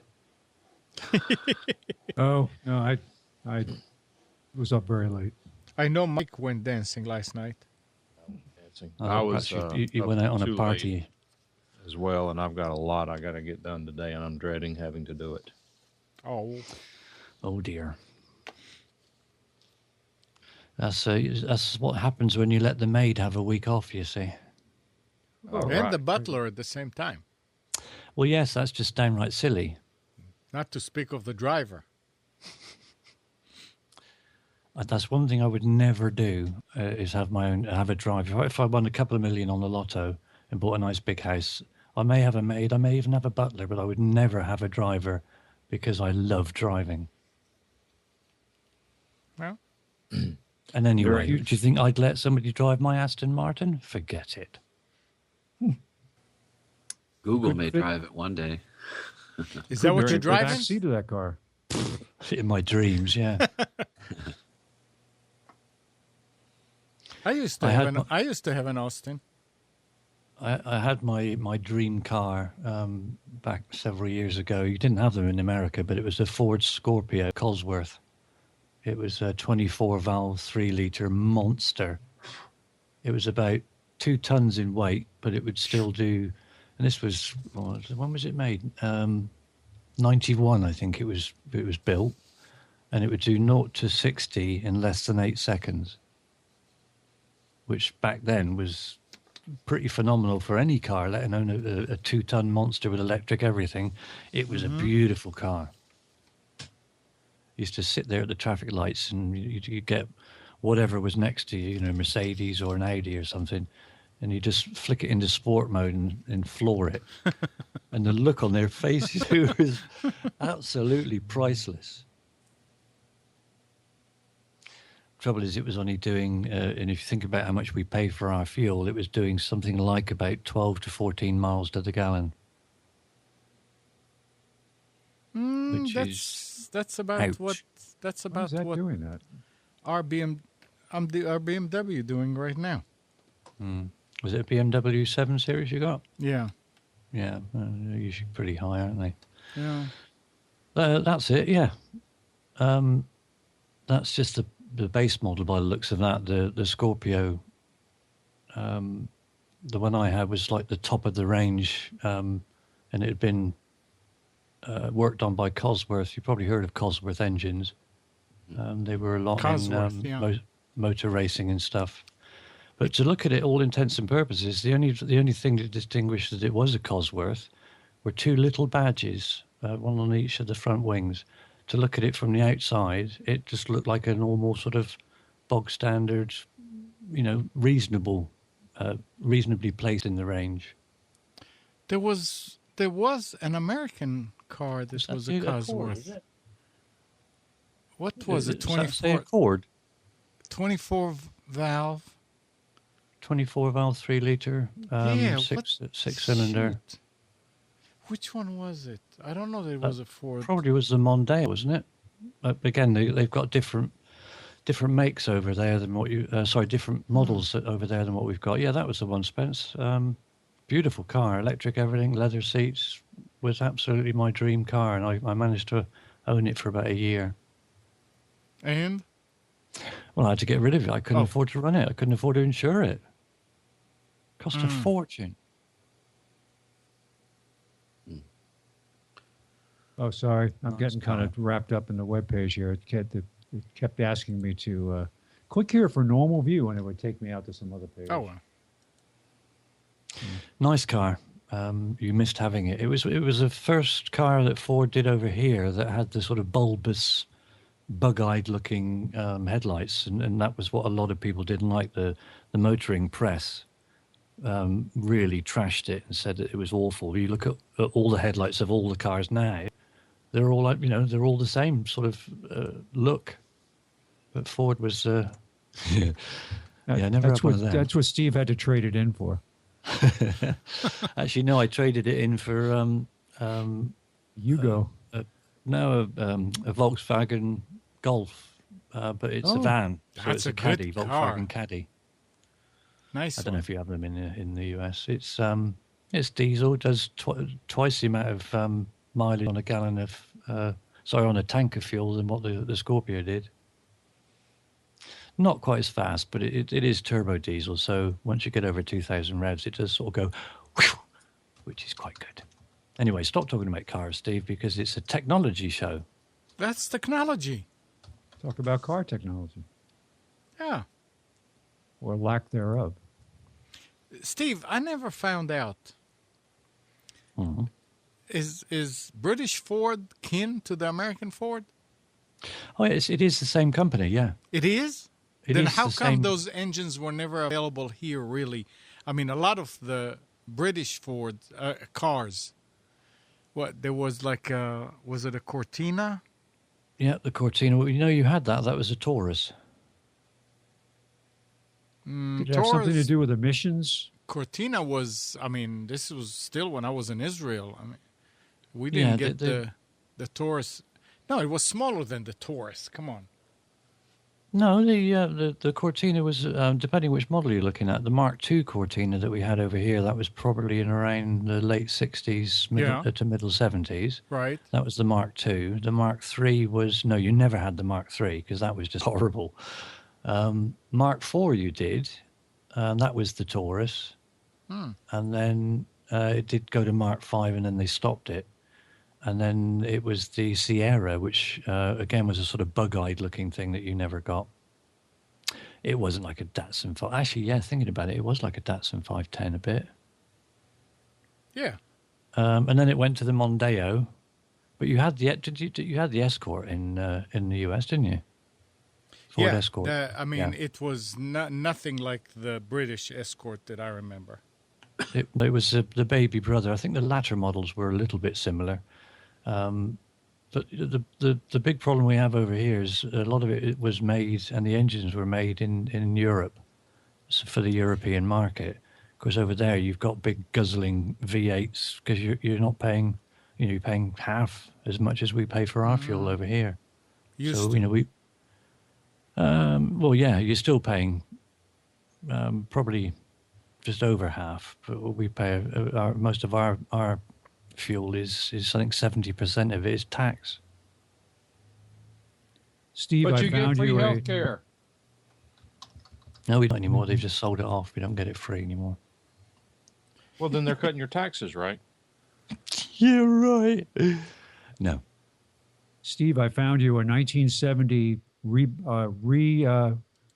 refurbished Cortina for 12,995 pounds. Wow. I actually had a Cortina Mark II. It was my parents', and it was my first car that I got off of them. I actually bought it off of them because they wouldn't let me have it. They sold it to me, and then what did they get then? They Where got, is it, Spence? What? Where is it? It's in the UK, Oh, I thought you were going to show it. Never mind. Okay, never mind. Don't worry about it. Lincolnshire.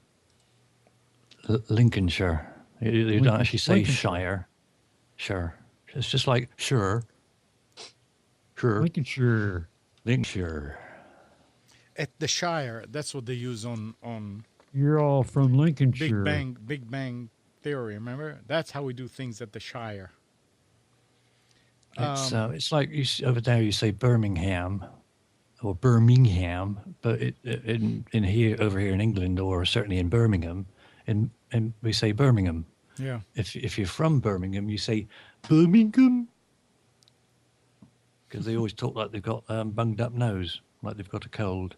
If you're from Boston, you say Peabody instead of Peabody. Boston, Massachusetts. Listen to this. New development in a 2-year-old spat between YouTube and GEMA, a German music royalty collection foundation, after the courts ordered YouTube to implement tools to block videos that contained music GEMA licenses. It seemed that telling users why content was blocked isn't making GEMA happy. From the article, it says GEMA applied for an injunction to force YouTube to change the message, claiming that they misrepresented the situation and damaged GEMA's reputation. YouTube alone is responsible for blocking the videos. Claiming otherwise is simply false, GEMA argued. Yesterday, the District Court of Munich agreed with the music group and issued an injunction to force YouTube to comply, stating that the policies denigrate GEMA with a totally distorted representation of the legal dispute between the parties. Changing the message to state that videos are not available due to a lack of licensing agreement between YouTube and GEMA would be more appropriate. And on the same line, The Verge reports that Google and YouTube must scrub all copies of Innocence of Muslims, a low-budget anti-Islam film that drew international protest in 2012. At the behest of an actress who says she received death threats after being duped into a role. The Ninth Circuit Court of Appeals has granted a temporary takedown order on behalf of Cindy Lee Garcia, who filed a copyright claim against Google in an attempt to purge the video from the web. While actors usually give up the right to assert copyright protection when they agree to appear in a film, Garcia said that not only was she never an employee in any meaningful sense, she finished film bore virtually no relation to the one she agreed to appear. In a majority opinion, Judge Alex Kozinski said she was likely in the right. TechDirt has extensive commentary on the ruling that worth reading. It seems likely there would be an appeal with the distinct possibility that Google and MPAA will be on the same side. Interesting that Google is that YouTube, Google owns YouTube, are putting notices there that, first of all, say that it's because of others that they are blocking it. And here, somebody who was in the movie, she didn't say that she was not in the movie, but she said that this is not what she signed up for. I quite like the fact that Google do fight back a little bit, and that they push the boundaries a bit. It's like if you look at that article on TechDirt, it's one of the messages was this video is not available due to an absolutely ridiculous Ninth Circuit decision, which I think is brilliant. And the other one regarding that actress was this video is no longer available due to a copyright claim by an actress over her 5-second appearance in the video. A US court has ordered Google to remove the video. We strongly disagree with this copyright ruling and we will fight it. Good for you. Bit of fighting spirit. I think that's brilliant. 5 seconds appearance and she's bitching about it. No. Grr. And it's probably available in other places. At this it's point. available on Vimeo and Dailymotion and you name it. Yeah. But it's quite a good. Go away for goodness sake! It's just quite a good write-up. I'll get the link and put it in the chat because it's quite a good write-up, and also the comments on the. It's one of the few sites that I'll go and read the comments on. Normally, I read the article and maybe the first or second comment from participants and readers of the site, but TechDirt is one of the few sites I generally do read through. Sometimes dozens of replies from interested parties, which they seem to be sort of fairly upfront about things. There's a couple of idiots on the site. Out of the Blue is one that springs to mind, but luckily most of his comments get downranked, so he doesn't actually see them anyway after a short period of time. But TechDirt's a good. If you're interested in copyright and the way silly lawsuits and intellectual property protectionism and what's the other word, patents and things go. TechDirt is a brilliant site to subscribe to if you've got an RSS reader. Oh. Or you live it. Bruce, you want to say something? Well, yeah, Mike's got a screwdriver in his hand, which means he's screwing around, and inquiring minds want to know what he's working on. Oh. Is this your work machine? No. Oh.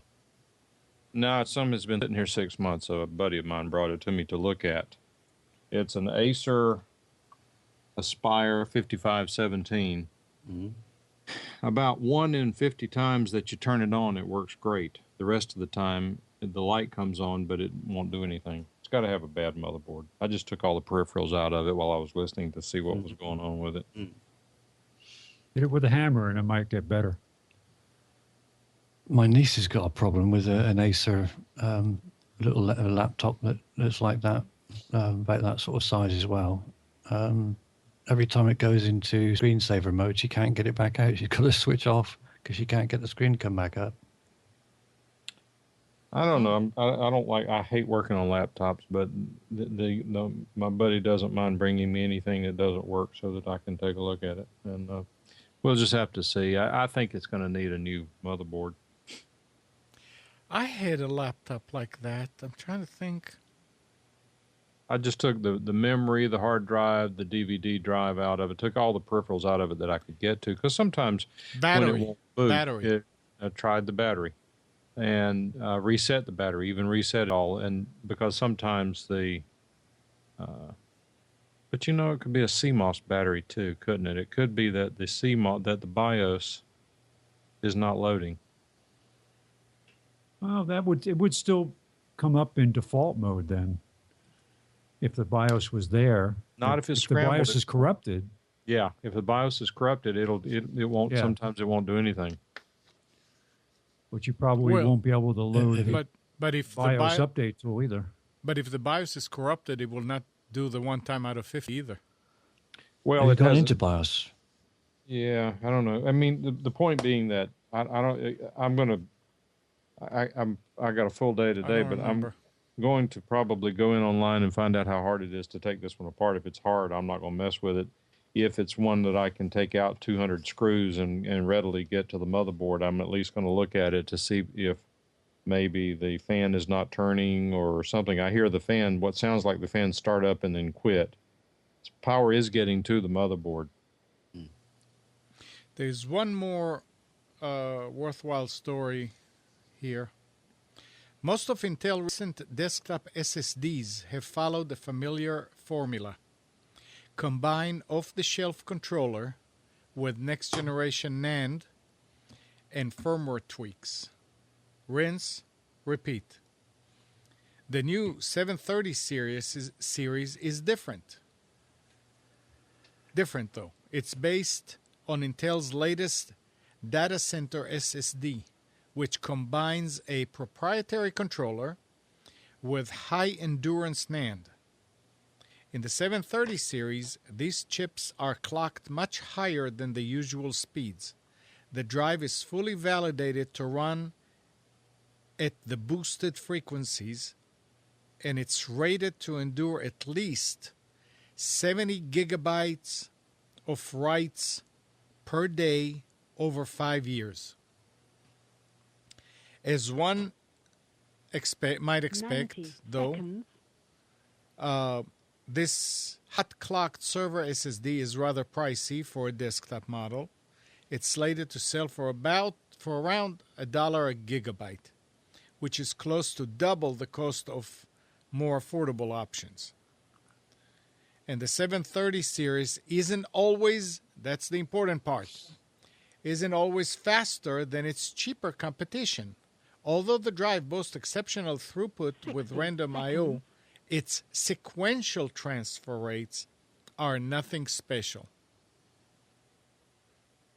So sometimes the fastest and greatest on one thing doesn't mean that it's really overall a fast drive.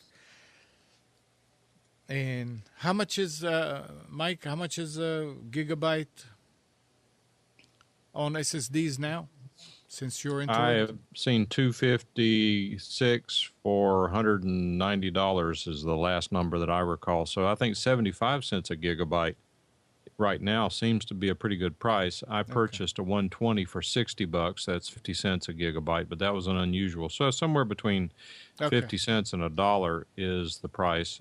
And I would take reliability over speed any day of the week. Well, when I was messing around with the computers and working off of spinning drives and off of SSDs, because all the computers I've got now are running on SSDs, so massive difference. You just cannot believe it. You put a spinning drive in that used to run in the machine in order to, sort of get something working again or whatever, and you sit there and you go, oh, come on, for goodness sake. I mean, it's like on this one here, I put in the original drive that was in it, and it was taking something like 3.5 minutes for it to boot up. Whereas on an SSD, the thing was there on desktop waiting to actually get some input from me within sort of 35 to 36 seconds. There's no comparison at all. Well, Hey, the Tech Dirt recommendation, I really enjoyed that. I went to their homepage and I found an interesting article that just, it says, study shockingly suggests internet trolls may not be very nice or particularly mentally healthy in real life. wow. Ooh. Duh. Wow. Yeah. How much did they spend on that study? It's a revelation, isn't it? Hang on a second, guys. I mean, don't dismiss that so quickly because, I mean, we spend a lot of time online. We've experienced this, but let me tell you something. There's a real problem with some of these people. Yep. Really? It's the University of Manitoba that did the study. I put the link in the chat, and it's quite interesting. I'm interested in reading that because, Hey, Mike. What? Really? Really? Really? Really? Yeah, it's again. This is one of the reasons I Take a don't usually read below an article. But there's some sites that people do behave themselves reasonably well, and usually you get down to the point where there's a troll there, and you think, yeah, I'm not going to go any further now because it's just going to degrade dramatically. Mm-hmm. I think this is a valid study because you can go on the internet and say and do things that that you would not do in person. And if you're dealing with a person who is not mentally there, you could jeopardize your safety. Absolutely. The vindictiveness of people, especially online, is unsurpassed, I think. I think a lot of that comes from being what they feel is anonymous, that they can Yeah, get I away with think- stuff because they're not standing in front of you. If they were in front of you, they probably would never say or do the things that they do. Well, they wouldn't even look at you, let alone say or Yeah. do such things. Yeah, I agree. All right, guys. It's time. It is time. Yep. It is finished. Anything else anybody wants to mention? Last words? No? All Not right. me. I'll just reiterate what Amnon's going to say, just in case you listen and think, oh yeah, he says that every week. Please back up. Experience for me for the I've last got 3 or news 4 for you, days. Steve. I feel Back. like I'm backing up most of the time. But better to do it 10 times too many than that Yep. one time that you think, oh no, I won't bother this week, or I won't bother today. That's the time it's going to go wrong. Trust me. I've been 3 days now. I've been spending on trying to get my computers going again. Yep. Yeah. Yeah. I did have a UPS go bad, and the guy who gave it to me, for some reason, purchased extended coverage from Office Depot. So far, the process to log in and to get them to honor the warranty on it has been relatively painless, but now I have to try to pack it and ship it at their expense. You know what it's like to pack up a UPS? Yes. They normally say to take the batteries out to save. I know that They didn't say this. they did not. No. Interesting. Because the batteries are about 90% the weight. My brother-in-law and my sister, they had a massive one that they sold on eBay. He got it from somewhere. Somebody said to him, "Oh, you can have this if you want it. It works." But they had no use for it, so he put it on eBay. Didn't have the original packaging. Not that I think that would have helped anyway. Packed up as best they could, and when it arrived at the other end through the courier, the motherboard was in bits inside it. Well, he didn't know that because he sent it back. But by the time we got it back, and my brother-in-law said, "Oh, can you have a look at this, Steve? It's not working." I went, "Well, it's not supposed to rattle like that." Yeah. The Well, I'm motherboard was actually just gonna build smashed a to wooden bits. frame. Since they're paying the freight, I'm going to build a wooden frame for it. Yeah, lots Cyber- of bubble wrap. CyberPower always. I mean, I had to send mine since they're a lifetime.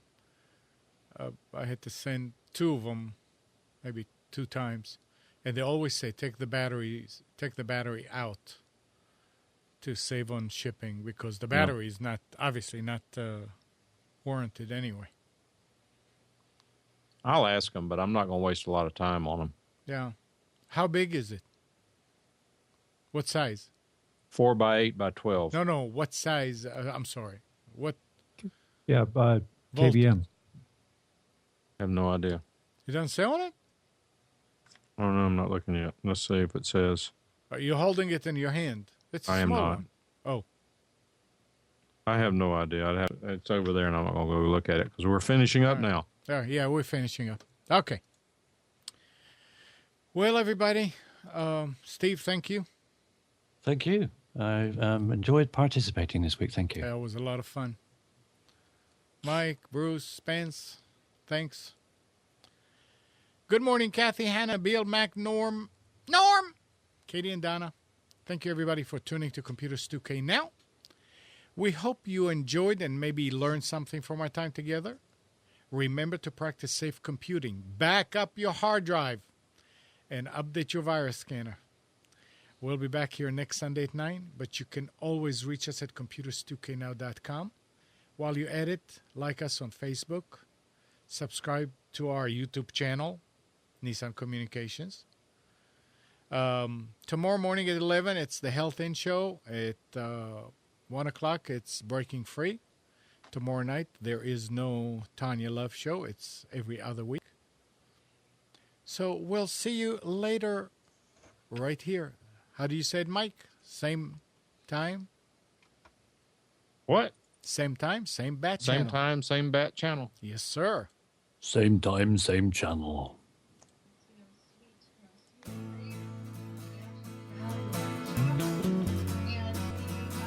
You are tuned to the Nissan Communications Network. Our weekly lineup of call-in programs includes Computers 2K Now with Amnon Nissan, Health In with Debbie Bruck, Breaking Free with Marilyn Shannon, Lessons of Vietnam with NCVVI members, The Tanya Love Show, Reawaken Your Brilliance with Julie Seibert, and if you tuned in too late, you can always watch each program in its entirety or download an MP3 audio file of it at www.nissancommunications.com. Sponsored by Atomus.com, makers of quality video recorders and converters for professionals. ThatVidBlasterGuy.com, CarolinaApparel.com, and DeltaForce.net.